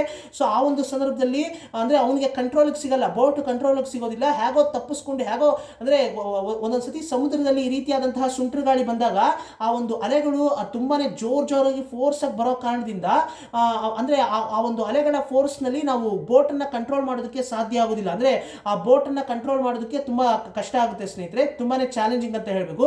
ಸೊ ಈಗಿರಬೇಕಾದ್ರೆ ಇಂಥ ಒಂದು ಪರಿಸ್ಥಿತಿನ ಹೇಗೋ ಅವನು ಚಾಲೆಂಜಿಂಗ್ನ ಫೇಸ್ ಮಾಡಿ ಅದನ್ನು ಅಂದರೆ ಕಷ್ಟಪಟ್ಟು ಅವನು ಬೋಟನ್ನು ಚಲಾಯಿಸ್ಕೊಂಡು ಬರ್ತಾ ಇರಬೇಕಾದ್ರೆ ಅವನು ಹಂಗು ಹಿಂಗು ಮಾಡಿ ಅವನು ಕೋಡಿಕರೈ ಸಮುದ್ರದ ತೀರದ ಹತ್ರ ಬಂದ್ಬಿಡ್ತಾನೆ. ಕೋಡಿಕರೈ ಸಮುದ್ರದ ತೀರದ ಹತ್ರ ಬಂದಿದ ತಕ್ಷಣ ಕೋಡಿಕರೈನಲ್ಲಿರ್ತಕ್ಕಂತಹ ಆ ದ್ವೀಪ ಸ್ತಂಭ ಏನಿದೆ, ಆ ದ್ವೀಪ ಸ್ತಂಭ ಲೈಟ್ ಹೌಸ್ ಏನಿರುತ್ತೆ, ಆ ಲೈಟ್ ಹೌಸ್ ಮೇಲ್ಗಡೆಯಿಂದ ಒಂದು ಹೆಣ್ಣು ಮಗಳು ಕೆಳಗಡೆ ಅಂದರೆ ಸಮುದ್ರಕ್ಕೆ ಆ ಹೆಣ್ಣು ಮಗಳು ಕೆಳಗಡೆ ಬೀಳಬೇಕು, ಸಾಯಬೇಕು ಅಂತಾನೆ ಆ ಹೆಣ್ಣು ಮಗಳು ಬಿದ್ದಿರ್ತಾರೆ ಸ್ನೇಹಿತರೆ. ಆ ಹೆಣ್ಣು ಮಗಳು ಲೈಟ್ ಹೌಸ್ನಿಂದ ಕೆಳಗಡೆ ಬಿದ್ದಿರ್ತಾರೆ. ಬಿದ್ದು ಅಂದರೆ ಅವರು ನೆಲದ ಮೇಲೆ ಬೀಳಬೇಕು ಅಂತ ಬಿದ್ದಿರ್ತಾರೆ. ಆದರೆ ಅಲ್ಲಿ ಲೈಟ್ ಹೌಸ್ ಪಕ್ಕದಲ್ಲಿ ಇರ್ತಕ್ಕಂತಹ ಸಮುದ್ರದ ನೀರು ಏನಿರುತ್ತೆ ಆ ನೀರಿಗೆ ಬಿದ್ದೋಗ್ಬಿಡ್ತಾರೆ, ಸಮುದ್ರದ ನೀರಿನ ಮೇಲೆ ಬಿದ್ದೋಗ್ಬಿಡ್ತಾರೆ. ಸಮುದ್ರದ ನೀರಿನಲ್ಲಿ ಬಿದ್ದಂತಹ ಆ ಹೆಣ್ಣು ಮಗಳು ಸಮುದ್ರದಲ್ಲಿ ತೇಲ್ಕೊಂಡು ಬರ್ತಾ ಇರ್ತಾರೆ. ಇದನ್ನ ನೋಡಿದ ತಕ್ಷಣ ಕರುತ್ತಿರುಮನ್ ಅವರು ಪಾಪ ಯಾರೋ ಹೆಣ್ಣು ಮಗಳು ಈ ರೀತಿ ತೇಳ್ಕೊಂಡು ಬರ್ತಾ ಇದಾರಲ್ಲಪ್ಪ, ಯಾರೋ ಬಿದ್ದೋಗ್ಬಿಟ್ಟಿದ್ದಾರೆ ಪಾಪ ತಪ್ಪಿ, ಅವ್ರನ್ನ ನಾನು ಕಾಪಾಡ್ತೀನಿ ಅಂತ ಹೇಳಿ ಅವ್ರಿಗೆ ಕರುಣೆ ಉಕ್ಕಿ ಬರುತ್ತೆ. ಕೂಡಲೇ ಅವ್ರನ್ನ ಕಾಪಾಡಿ ಅವ್ರನ್ನ ಬೋಟಲ್ಲಿ ಕೂರಿಸ್ಕೋತಾರೆ. ಈ ರೀತಿ ಬೋಟಲ್ಲಿ ಕೂರಿಸ್ಕೊಂಡು ನಂತರ ಕೋಡಿಕರೈ ನದಿ ತೀರದ ಹತ್ರ ಹೋಗಿ ಇವ್ರನ್ನ ಅಂದರೆ ಅವ್ರಿಗೆ ಕೋಡಿಕರೈ ನದಿ ತೀರದ ಹತ್ರ ಹೋಗಬೇಕಾದ್ರೆ ಅವ್ರಿಗೆ ಬೋಟ್ ಕಂಟ್ರೋಲ್ ಸಿಗೋದಿಲ್ಲ. ಅಂದರೆ ತೀರಕ್ಕೆ ಹೋಗೋದಕ್ಕೆ ಅವ್ರಿಗೆ ಬೋಟ್ ಕಂಟ್ರೋಲ್ಗೆ ಸಿಗೋದಿಲ್ಲ. ಆದರೂ ಕೂಡ ಕಷ್ಟಪಟ್ಟು ಅಂದರೆ ಆ ಒಂದು ನೀರು ಆ ಬೋಟನ್ನು ತಳ್ಕೊಂಡು ಬೇರೆ ಯಾವುದೋ ಒಂದು ಕೋಡಿಕರೈ ಸಮೀಪದಲ್ಲಿರ್ತಕ್ಕಂತಹ ಯಾವುದೋ ಒಂದು ಬೇರೆ ಊರಿಗೆ ಹೋಗ್ಬಿಟ್ಟು ಕರ್ಕೊಂಡೋಗಿ ಬಿಟ್ಬಿಡುತ್ತೆ ಸ್ನೇಹಿತರೆ. ಆ ಊರ ಹೆಸರೆಲ್ಲ ಬೇಡ ಸ್ನೇಹಿತರೆ, ಕನ್ಫ್ಯೂಸ್ ಆಗುತ್ತೆ ನಿಮಗೆ. ಸೊ ಆ ಒಂದು ಊರಿಗೆ ಕರ್ಕೊಂಡೋಗಿ ಬಿಟ್ಬಿಡುತ್ತೆ. ಅಂದರೆ ತೀರಕ್ಕೆ ಹೋಗಿ ಸೇರ್ತಾರೆ. ಆ ಒಂದು ಸಮುದ್ರದ ನದಿ ಅಂದರೆ ಸಮುದ್ರದ ತೀರಕ್ಕೆ ಹೋಗಿ ಸೇರಿದ ತಕ್ಷಣ ಆ ಒಂದು ಹೆಣ್ಣು ಮಗಳನ್ನು ಇವರು ಅಂದರೆ ಬೋಟಿಂದ ಕೆಳಗಡೆ ಇಳಿಸಿ ಅಂದರೆ ಅವ್ರನ್ನ ಕಾಪಾಡಬೇಕು ಅಂತ ಹೇಳಿ, ಅಂದರೆ ನೀರೆಲ್ಲ ತುಂಬ ಹೋಗಿರುತ್ತಲ್ಲ, ಸೊ ಹಾಗಾಗಿ ನೀರನ್ನೆಲ್ಲ ಹೊರಗಡೆ ತೆಗೆಯೋ ರೀತಿ ಸ್ವಲ್ಪ ಅಮುಕ್ತಾರೆ, ಇದೆಲ್ಲ ಮಾಡ್ತಾರೆ. ಅಂದರೆ ಚಿಕಿತ್ಸೆ ನಾರ್ಮಲ್ ಆಗಿ ಏನು ಮಾಡ್ತಾರೋ ಆ ಚಿಕಿತ್ಸೆನೆಲ್ಲ ಮಾಡ್ತಾರೆ. ಸೊ ಈ ರೀತಿ ಮಾಡಬೇಕಾದ್ರೆ ಅಲ್ಲಿ ಒಂದು 4-5 ಜನ ಕುದುರೆಗಳಲ್ಲಿ ಒಂದು 4-5 ಜನ ಬರ್ತಾರೆ. ಆ 4-5 ಜನ ಕುದುರೆಗಳಲ್ಲಿ ಬಂದಂಥವರಲ್ಲಿ ಆ 4-5 ಜನ ಕುದುರೆಗಳಲ್ಲಿ ಏನು ಬಂದಿರ್ತಾರೆ ಅದರಲ್ಲಿ ಒಬ್ಬ ಲೀಡರ್ ಥರ ಕಾಣಿಸ್ತಾನೆ. ಅವನು ಕರುತ್ತಿರುಮನ್ ಅವ್ರನ್ನ ಉದ್ದೇಶಿಸಿ ಈ ಹೆಣ್ಣು ಮಗಳನ್ನು ನೀನು ಶ್ರೀಲಂಕಾಗೋ ಅಥವಾ ಶ್ರೀಲಂಕಾದಲ್ಲಿ ಅಂದರೆ ಶ್ರೀಲಂಕಾ ಸಮೀಪದಲ್ಲಿರ್ತಕ್ಕಂತಹ ಯಾವುದಾದ್ರೂ ದ್ವೀಪದಲ್ಲೋ ನೀನು ಕರ್ಕೊಂಡು ಹೋಗಿ ಬಿಟ್ಟರೆ ನಾನು ನಿನಗೆ ದುಡ್ಡು ಕೊಡ್ತೀನಿ, ನಾನು ನಿನಗೆ ಇಷ್ಟು ದುಡ್ಡು ಕೊಡ್ತೀನಿ ಅಂತ ಡೀಲ್ ಮಾತಾಡ್ತಾರೆ. ಈ ರೀತಿ ಹೇಳಿದ ತಕ್ಷಣ ದುಡ್ಡು ಸಿಗುತ್ತೆ ಅನ್ನೋ ಒಂದು ಆಸೆಗೋಸ್ಕರ ಕರುತ್ತಿರುಮನ್ ಅವರು ಆ ಹೆಣ್ಣು ಮಗಳನ್ನು ಕೂಡಲೇ ಬೋಟಲ್ಲಿ ಕೂರಿಸ್ಕೊಂಡು ಶ್ರೀಲಂಕಾಗೆ ಕರ್ಕೊಂಡು ಹೋಗೋದಕ್ಕೆ ಶುರು ಮಾಡ್ತಾರೆ. ಸೊ ಇವ್ರು ಈ ರೀತಿ ಪ್ರಯಾಣ ಮಾಡಬೇಕಾದ್ರೆ ಸಮುದ್ರದ ನಡುವೆ ಇನ್ನೊಂದು ಆಶ್ಚರ್ಯ ಕಾದಿರುತ್ತೆ. ಆ ಆಶ್ಚರ್ಯ ಏನು ಅಂತ ಹೇಳೋದಕ್ಕಿಂತ ಮುಂಚೆ ಈ ಬೋಟಲ್ಲಿ ಇವರು ಟ್ರಾವೆಲ್ ಮಾಡಬೇಕಾದ್ರೆ ಆ ಬೋಟಲ್ಲಿ ಈಗ ಆ ಹೆಣ್ಣು ಮಗಳನ್ನು ಕೂಡ ಕೂರಿಸ್ಕೊಂಡಿದ್ದಾರೆ. ಆ ಹೆಣ್ಣು ಮಗಳಿಗೆ ಒಂದು ರೀತಿ ಜ್ಞಾನನೇ ಇಲ್ಲ, ಅಂದರೆ ಪ್ರಜ್ಞೆ ಬಂದಿದೆ, ಅಂದರೆ ಅವರು ಪ್ರಜ್ಞೆ ಬಂದಿದೆ ಆದರೂ ಕೂಡ ಜ್ಞಾನನೇ ಇಲ್ಲ. ಏನೋ ಒಂದು ರೀತಿ ಆ ಕಡೆ ಈ ಕಡೆ ಒಂದು ರೀತಿ ಆಶ್ಚರ್ಯವಾಗಿ ನೋಡ್ತಾ ಇರ್ತಾರೆ. ಆಮೇಲೆ ಸುಮ್ಮನೆ ಕೂತ್ಕೊಂಡ್ಬಿಡ್ತಾರೆ, ಏನು ಮಾತಾಡೋದಿಲ್ಲ, ಸುಮ್ಮನೆ ಕೂತ್ಕೊಂಡಿರ್ತಾರೆ ಸ್ನೇಹಿತರೆ ಆ ಹೆಣ್ಣು ಮಗಳು. ನಂತರ ನಮ್ಮ ನಾವಿಕ ಅಂದರೆ ನಮ್ಮ ಕರುತ್ತಿರುಮನ್ ಅವರು ಬೋಟನ್ನು ಓಡಿಸ್ಕೊಂಡು ಹೋಗ್ತಾ ಇರ್ತಾರೆ. ಈ ರೀತಿ ಪ್ರಯಾಣ ಮಾಡಬೇಕಾದಂಥ ಸಂದರ್ಭದಲ್ಲಿ ಇನ್ನೊಂದು ಆಶ್ಚರ್ಯ ಕಾದಿರುತ್ತೆ. ಏನು ಆಶ್ಚರ್ಯ ಅಂತಂದರೆ ಅಲ್ಲೇ ಸಮೀಪದಲ್ಲಿ ಸಮುದ್ರದ ನಡುವೆ ಇವರು ಟ್ರಾವೆಲ್ ಮಾಡ್ತಾ ಇರಬೇಕಾದ್ರೆ ಸಮೀಪದಲ್ಲಿ ಯಾರೋ ಒಬ್ಬ ವ್ಯಕ್ತಿ ಒಂದು ಮರದ ಪೀಸನ್ನ ಕೈಯಲ್ಲಿ ಗಟ್ಟಿಗಿಟ್ಕೊಂಡು ಸಮುದ್ರದ ಅಲೆಗಳಲ್ಲಿ ತೇಲ್ತಾ ಇದ್ದಾರೆ, ಪ್ರಾಣಕ್ಕೋಸ್ಕರ ಹೋರಾಟ ಮಾಡ್ತಾ ಇದ್ದಾರೆ. ಅದನ್ನ ನೋಡಿದ ತಕ್ಷಣ ಕರುತ್ತಿಮ್ಮನವ್ರಿಗೆ ತುಂಬಾನೇ ಇದ್ಯಾರಪ್ಪ ಇದು, ಯಾವುದೋ ಒಂದು ತೆಪ್ಪದ ಪೀಸೋ ಅಥವಾ ಯಾವುದೋ ಒಂದು ಹಡಗು ಯಾವುದೋ ಒಂದು ಹಡಗು ಮುಳುಗಿ ಬಿದೋಗಿರುತ್ತೆ. ಮುಳುಗಿ ತುಂಬಾನೇ ಪೀಸ್ ಆಗುತ್ತಲ್ಲ, ಯಾವುದಾದ್ರೂ ಒಂದು ಹಡಗು ಸಮುದ್ರದಲ್ಲಿ ಸುಂಟರ್ ಗಾಳಿ ಬಂದು ಅಥವಾ ಮಿಂಚು ತಾಕಿ ಬೆಂಕಿ ಹಚ್ಕೊಂಡು ಈ ರೀತಿ ಶಿಪ್ಗಳೆಲ್ಲ ಈ ರೀತಿ ಮುರ್ಕೊಂಡು ಅದು ಮುಳುಗಿದಾಗ ಅದ್ರದ್ದು ಯಾವುದಾದ್ರೂ ಒಂದು ಪೀಸು ತೇಲ್ತಾ ಇರಬೇಕಾದ್ರೆ ಆ ಪೀಸನ್ನ ಕೈಯಲ್ಲಿ ಸಪೋರ್ಟ್ ಇಟ್ಕೊಂಡು ಈ ಮನುಷ್ಯ ಈ ರೀತಿ ಹೋರಾಟ ಮಾಡ್ತಾ ಇದ್ದಾನೆ, ಪ್ರಾಣಕ್ಕೋಸ್ಕರ ಹೋರಾಟ ಮಾಡ್ತಾ ಇದ್ದಾನೆ, ಅವನನ್ನ ನಾನು ಕಾಪಾಡ್ತೀನಿ ಅಂತ ಹೇಳಿ ಕರುತ್ತಿಮ್ಮನವರು ಅವನನ್ನು ಕೂಡ ಕಾಪಾಡ್ತಾರೆ. ಅವನನ್ನು ಕೂಡ ಬೋಟನ್ನ ಇವರು ತೆಪ್ಪವನ್ನ ಇವರು ಬೋಟ್ ಏನು ಓಡಿಸ್ತಾ ಇರ್ತಾರೆ ಆ ಬೋಟನ್ನ ಆ ವ್ಯಕ್ತಿ ಹತ್ರ ತಳ್ಕೊಂಡು ಹೋಗ್ತಾರೆ, ಓಡಿಸ್ಕೊಂಡು ಹೋಗ್ತಾರೆ. ತೇಲ್ಸ್ಕೊಂಡು ಹೋಗಿ ಆ ವ್ಯಕ್ತಿ ಹತ್ರ ಹೋಗಿ ನಿಲ್ಲಿಸಿದ ತಕ್ಷಣ ಆ ವ್ಯಕ್ತಿಗೆ ಕೈ ಕೊಟ್ಟು ಆ ವ್ಯಕ್ತಿಯನ್ನ ಕಾಪಾಡ್ತಾರೆ ಸ್ನೇಹಿತರೆ. ಆ ವ್ಯಕ್ತಿ ಬೋಟಲ್ಲಿ ಕೂತ್ಕೊಂಡಿದ ತಕ್ಷಣ ಆ ವ್ಯಕ್ತಿಯ ಎದುರುಗಡೆ ಈ ರೀತಿ ಈ ಹೆಣ್ಣು ಮಗಳು ಕೂಡ ಕೂತಿರ್ತಾರಲ್ವಾ, ಈ ಹೆಣ್ಣು ಮಗಳು ಆ ವ್ಯಕ್ತಿಯನ್ನ ನೋಡಿದ ತಕ್ಷಣ ಒಂದು ರೀತಿ ಭಯ ಪಡ್ತಾರೆ. ಯಾರಿದು ಇದ್ದಕ್ಕಿದ್ದಂಗೆ ಇನ್ನೊಬ್ಬ ಯಾರೋ ಕೂತ್ಕೊಂಡಲ್ಲ ಅಂತ ತುಂಬಾನೇ ಭಯ ಪಡ್ತಾರೆ, ತುಂಬಾನೇ ಭಯಭೀತರಾಗ್ತಾರೆ. ಆಮೇಲೆ ಸ್ವಲ್ಪ ಹೊತ್ತಾದ್ಮೇಲೆ ಅದನ್ನು ಕೂಡ ಅವರು ಆ ಎಕ್ಸ್ಪ್ರೆಷನ್ಸ್ನು ಕೂಡ ಅವ್ರು ಕೊಡೋದಿಲ್ಲ. ನಂತರ ಅವರು ಸೈಲೆಂಟ್ ಆಗಿ ಕೂತ್ಕೊಂಡ್ಬಿಡ್ತಾರೆ. ನಂತರ ಇವ್ರು ಮೂರು ಜನ ಆದ್ರು, ಕರುತ್ತಿಮ್ಮನವರು ಮತ್ತೆ ಆ ಇನ್ನೊಬ್ಬ ವ್ಯಕ್ತಿ, ಸಮುದ್ರದಲ್ಲಿ ತೇಲ್ತಾ ಇದ್ದಂತಹ ಇನ್ನೊಬ್ಬ ವ್ಯಕ್ತಿಯನ್ನ ಕಾಪಾಡ್ತಾರೆ ಕರುತ್ತಿಮ್ಮನವರು, ಅವರು ಮತ್ತೆ ಈ ಹೆಣ್ಣು ಮಗಳು ಮತ್ತೆ ಕರುತ್ತಿಮ್ಮನವರು ಮತ್ತೆ ಆ ಇನ್ನೊಬ್ಬ ವ್ಯಕ್ತಿ. ಸೊ ಇವ್ರು 3 ಜನ ಈಗ ಶ್ರೀಲಂಕಾ ಹೋಗ್ತಾರೆ ಸ್ನೇಹಿತರೆ. ಶ್ರೀಲಂಕಾ ಹೋಗಿದ ತಕ್ಷಣ ನಮ್ಮ ಕರುತ್ತಿಮ್ಮನವ್ರನ್ನ ನೋಡಿ ಆ ಇನ್ನೊಬ್ಬ ವ್ಯಕ್ತಿ ಸಮುದ್ರದ ನಡುವೆ ಒಬ್ಬ ಹತ್ಕೊಂಡಲ್ಲ, ಆ ಇನ್ನೊಬ್ಬ ವ್ಯಕ್ತಿ ಒಂದು ಲೆಟರ್ ಅನ್ನ ಕೊಟ್ಟು ಶ್ರೀಲಂಕಾ ರಾಜ ಆದಂತಹ ಮಹಿಂದನ್ಗೆ ಈ ಒಂದು ಪತ್ರವನ್ನ ತಗೊಂಡೋಗಿ ಕೊಡ್ಬೇಕು ನೀನು ಅಂತ ಹೇಳಿ ಜವಾಬ್ದಾರಿಯನ್ನ ವಹಿಸ್ತಾರೆ. ಅವರು ಆ ರೀತಿ ಜವಾಬ್ದಾರಿಯನ್ನ ವಹಿಸಿದ ತಕ್ಷಣ ಇವರು ದುಡ್ಡು ಕೊಡ್ತೀನಿ ಅಂತ ಹೇಳಿರ್ತಾರಲ್ವಾ, ಸೊ ಹಾಗಾಗಿ ಆ ಒಂದು ದುಡ್ಡಿನ ಆಸೆಗೋಸ್ಕರ ಈ ಕರುತ್ತಿಮ್ಮನವರು ಸರಿ ಅಂತ ಹೇಳಿ ಅವರು ಶ್ರೀಲಂಕಾ ಹೋಗ್ಬಿಡ್ತಾರೆ. ಶ್ರೀಲಂಕಾದಲ್ಲಿರ್ತಕ್ಕಂತಹ ರಾಜ ಮಹಿಂದನ್ ಅವ್ರನ್ನ ಮೀಟ್ ಮಾಡಬೇಕು ಅಂತ ಶ್ರೀಲಂಕಾಗೆ ಹೋಗ್ತಾರೆ. ಸೊ ಹೀಗೆ ಕರುತ್ತಿಮ್ಮನವರು ಅಲ್ಲಿಂದ ಹೊರಟೋದ್ರು. ಈಗ ಅಲ್ಲಿ ಉಳಿದಿರೋದು ಯಾರು? ಆ ಹೆಣ್ಣು ಮಗಳು ಮತ್ತೆ ಆ ವ್ಯಕ್ತಿ ಯಾರು ಮತ್ತೆ ಆ ಹೆಣ್ಣು ಮಗಳು ಯಾರು ಅಂತ ಕೇಳ್ತೀರಾ? ಆ ಹೆಣ್ಣು ಮಗಳು ಬೇರೆ ಯಾರು ಅಲ್ಲ, ಕತೆ ಕೇಳಿದಂಥ ಪ್ರತಿಯೊಬ್ಬರಿಗೂ ಗೊತ್ತಿರುತ್ತೆ. ಈಗ ಆಲ್ರೆಡಿ ನಾನು ಇಷ್ಟು ವಿಷಯಗಳು ಹೇಳಬೇಕಾದ್ರೇ ನೀವು ಊಹೆ ಮಾಡಿರ್ತೀರಾ, ಓಹೋ ಇದಲ್ವಾ, ಈ ವಿಷಯ ಅಲ್ವಾ ಇಲ್ಲಿ ಹೇಳ್ತಾ ಇರೋದು, ಓಹೋ ಈ ವಿಷಯನೇ ಸ್ವಲ್ಪ ಡೆಪ್ತಾಗಿ ಹೇಳ್ತಾ ಇದ್ದಾರೆ ಇವರು ಅಂತ ನೀವು ಅರ್ಥ ಮಾಡ್ಕೊಂಡಿರ್ತೀರಾ. ಕತೆ ಕೇಳಿದಂಥ ಪ್ರತಿಯೊಬ್ಬರಿಗೂ ಅರ್ಥ ಆಗಿರುತ್ತೆ. ಆ ಹೆಣ್ಣು ಮಗಳು ಬೇರೆ ಯಾರು ಅಲ್ಲ ಸ್ನೇಹಿತರೆ, ಮಂದಾಕಿನಿಯವರು ಸ್ನೇಹಿತರೆ. ಎಸ್, ನಮ್ಮ ಮಂದಾಕಿನಿಯವರೇ. ನಮ್ಮ ಮಂದಾಕಿನಿಯವರ ಜೀವನದಲ್ಲಿ ಒಂದು ರೀತಿ ನೋಡಿ ಹೇಗಿದೆ, ಅದಕ್ಕೆ ಹೇಳೋದು, ನಮ್ಮ ನಂದಿನಿ ದೇವಿಯವರು ಎಲ್ಲೋ ಹುಟ್ಟಿ ಇನ್ನೆಲ್ಲೋ ಬೆಳೆದು ಮತ್ತೆ ಇನ್ಯಾವುದೋ ಯಾರನ್ನೋ ಪ್ರೀತಿಸ್ತೀನಿ ಅಂತ ಹೇಳ್ತಾರೆ. ನಂತರ ಅವರು ಪ್ರೀತಿಸಿದಂತಹ ವೀರಪಾಂಡ್ಯನವರ ತಲೆಯನ್ನ ಆದಿತ್ಯ ಕರಿಕಾಲನವರು ಬಂದು ಅವರ ಎದುರುಗಡೆನೆ ಕತ್ತರಿಸ್ತಾರೆ. ಕಾಲಿಗೆ ಬಿದ್ದು ಬೇಡ್ಕೊಂಡ್ರು ಕೂಡ ನಮ್ಮ ಆದಿತ್ಯ ಕರಿಕಾಲನವರು ಬಿಡೋದಿಲ್ಲ. ಆ ಒಂದು ಆವೇಶ, ಆ ಒಂದು ಟೈಮ್ನಲ್ಲಿ ಅಡಿ ಷಡ್ವರ್ಗಗಳನ್ನ ಕಂಟ್ರೋಲ್ ಮಾಡ್ಕೊಳ್ಳೋದಿಲ್ಲ ನಮ್ಮ ಆದಿತ್ಯ ಕರಿಕಾಲನವರು. ಆ ಒಂದು ಟೈಮ್ನಲ್ಲಿ ಮದ ಮತ್ಸರ ಅಡಿ ಷಡ್ವರ್ಗಗಳು ಅಂತ ಏನು ಹೇಳ್ತಾರೆ ಎಲ್ಲವೂ ಕೂಡ ಇರುತ್ತೆ. ಕಾಮ, ಲೋಭ, ಮದ, ಮತ್ಸರ ಎಲ್ಲವೂ ಕೂಡ ಇರುತ್ತೆ ನಮ್ಮ ಆದಿತ್ಯ ಕರಿಕಾಲನವ್ರ ಹತ್ರ. ಸೊ ಆ ಒಂದು ಘಟನೆ ನಡೆಯುತ್ತೆ. ಸೊ ಅದಾಗಿರ್ಲಿ. ಸೊ ಈಗ ನಮ್ಮ ಮಂದಾಕಿನಿಯವರು ಮತ್ತೆ ಈಗ ಇನ್ನೊಬ್ರು ಅಲ್ಲಿ ಇದ್ದಾರೆ. ಇನ್ನೊಬ್ರು ಯಾರು ಅಲ್ಲಿ ಆ ವ್ಯಕ್ತಿ ಯಾರು ಅಂತ ನೀವು ಕೇಳಿದ್ರೆ, ಅವರು ಒಂದು ಲೆಟರ್ ಅನ್ನ ಕೊಟ್ಟು ನಮ್ಮ ಕರುತ್ತಿಮ್ಮನವ್ರನ್ನ ಕಳಿಸಿದ್ರಲ್ವಾ ಮಹಿಂದನವ್ರ ಹತ್ರ, ಮಹಿಂದನಿಗೆ ಕೊಟ್ಬಿಟ್ ಬಾ ಅಂತ. ಮಹಿಂದನವ್ರಿಗೆ ಈ ಒಂದು ಲೆಟರ್ ಅನ್ನ ಕೊಡೋದಕ್ಕೋಸ್ಕರ ನಮ್ಮ ಕರುತ್ತಿಮ್ಮನವರು ಆ ಒಂದು ಲೆಟರ್ ಅನ್ನ ಕೊಡೋದಕ್ಕೆ ಹೋಗ್ತಾರೆ. ಆ ಒಂದು ಲೆಟರ್ ಅನ್ನ ಕೊಟ್ಟಿದ ತಕ್ಷಣ ಮಹಿಂದನವರು ಮಹಿಂದನವರು ಆ ಲೆಟರ್ ಅನ್ನ ಓದಿ ಅರ್ಥ ಮಾಡ್ಕೊಂಡು ಅವರು ಮಾತಾಡಿದಂತಹ ರೀತಿಯಲ್ಲೇ ಅರ್ಥ ಮಾಡ್ಕೋತಾರೆ ನಮ್ಮ ಕರುತ್ತಿಮ್ಮನವರು. ಓಹೋ, ನನಗೆ ಲೆಟರ್ ಅನ್ನ ಕೊಟ್ಟು ಕಳಿಸಿದವರು ಪಾಂಡ್ಯ ಸಾಮ್ರಾಜ್ಯಕ್ಕೆ ಸೇರಿದಂತಹ ಪಾಂಡ್ಯ ರಾಜ ಅಂತ ಅರ್ಥ ಮಾಡ್ಕೋತಾರೆ. ಆದರೆ ಯಾವ ಪಾಂಡ್ಯ ರಾಜ? ವೀರಪಾಂಡ್ಯನವರೇನಾ ಅಂತ ಹೇಳೋದಿಲ್ಲ ನಮ್ಮ ಕಲ್ಕಿ ಕೃಷ್ಣಮೂರ್ತಿಯವರು. ಸೊ ಈ ರೀತಿ ಹೇಳೋ ರೀತಿ ಹೇಳಿ ಹೇಳ್ದೇ ಇರೋ ರೀತಿ ಹೋಗೋ ಥರ ಇಷ್ಟೊಂದು ವಿಷಯಗಳು ಅಲ್ಲಲ್ಲಿ ಇನ್ಕಂಪ್ಲೀಟ್ ಮಾಡೋ ಥರ, ಒಂದು ರೀತಿ ಡೌಟ್ ಬರೋ ಥರ, ಒಂದು ರೀತಿ ನಿಗೂಢತೆಗಳನ್ನು ಅಲ್ಲಲ್ಲಿ ಒಂದೊಂದು ಡಾಟ್ ಥರ ಅಲ್ಲಲ್ಲಿ ನಿಗೂಢತೆಗಳ ಥರ ಬಿಟ್ಕೊಂಡು ಹೋಗಿದ್ದಾರೆ ಸ್ನೇಹಿತರೆ ಕಲ್ಕಿ ಕೃಷ್ಣಮೂರ್ತಿಯವರು. ಸೊ ಇಲ್ಲಿ ಇರ್ತಕ್ಕಂತಹ ಆಧಾರಗಳನ್ನು ನೀವು ನೋಡಿದಾಗ, ಇರ್ತಕ್ಕಂಥ ಸಾಕ್ಷ್ಯಾಧಾರಗಳ ಪ್ರಕಾರ ನೋಡಿದ್ರೆ ವೀರಪಾಂಡ್ಯನವರೇ ನಂದಿನಿಯವರ ತಂದೆ ಅಂತ ನಾವು ಅನ್ಕೋಬಹುದು.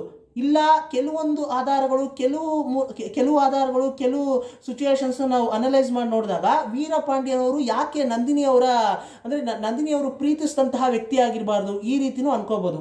ಸೊ ಇದೆಲ್ಲ ಅಂದರೆ ಒಂದು ರೀತಿ ಇನ್ಕಂಪ್ಲೀಟ್ ಅಂತಲೇ ಹೇಳಬೇಕು. ನಮ್ಮ ನಂದಿನಿಯವರ ಅಂದರೆ ಜನ್ಮ ರಹಸ್ಯದ ಬಗ್ಗೆ ಒಂದು ರೀತಿ ಇನ್ಕಂಪ್ಲೀಟ್ ಅಂತಲೇ ಹೇಳಬೇಕು ಸ್ನೇಹಿತರೆ. ಒಂದು ರೀತಿ ನಿಗೂಢವಾದಂತಹ ಒಂದು ಪಾತ್ರ ನಮ್ಮ ನಂದಿನಿ ದೇವಿಯವರ ಪಾತ್ರ. ಸೊ ಎಲ್ಲಿಂದ ಎಲ್ಲಿಗೆ ಬಂದೆ ನೋಡಿ, ನಾನು ಸೇಂದ್ರ ಮುದನವ್ರನ್ನ ಸ್ಟಾರ್ಟ್ ಮಾಡಿ ಎಲ್ಲಿಂದ ಎಲ್ಲಿಗೆ ಕನೆಕ್ಟ್ ಮಾಡ್ಕೊಂಡು ಬಂದೆ ನೋಡಿ ನಾನು ನಿಮಗೆ. ಸೊ ಅದಾಗಿರಲಿ. ಈಗ ಕರುತ್ತಿರ್ಮನವರು ಈ ರೀತಿ ಪತ್ರವನ್ನು ಕೊಟ್ಟು ಅವರು ಪತ್ರವನ್ನು ಓದಬೇಕಾದ್ರೆ ನಮ್ಮ ಮಹಿಂದನ್ ರಾಜ ಅವರು, ಶ್ರೀಲಂಕಾ ರಾಜ ಆದಂತಹ ಮಹಿಂದನ್ ರಾಜ 25 ವರ್ಷಗಳ ಹಿಂದೆ ನಡೀತಾ ಇರುವಂಥ ಘಟನೆಗಳು ಇವೆಲ್ಲ.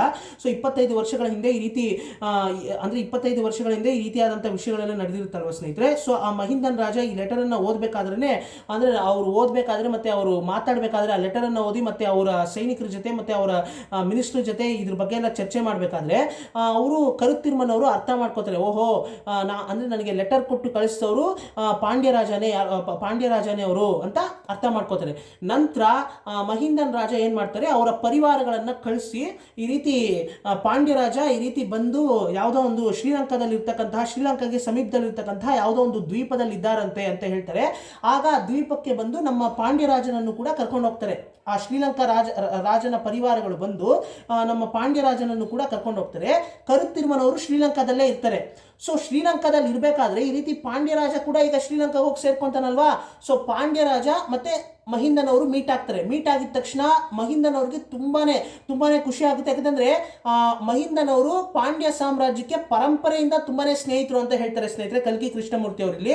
ಸೊ ಹಾಗಾಗಿ ತುಂಬಾನೇ ಖುಷಿಯಾಗಿ ಆ ರೋಹಣ ಮಲೈ ಅಂತಾರೆ, ಆ ಹೆಸರನ್ನೆಲ್ಲ ನೆನ್ಪಿಟ್ಕೋಬೇಡಿ ಸ್ನೇಹಿತರೆ, ಅಷ್ಟೊಂದೇನು ಮುಖ್ಯ ಅಲ್ಲ.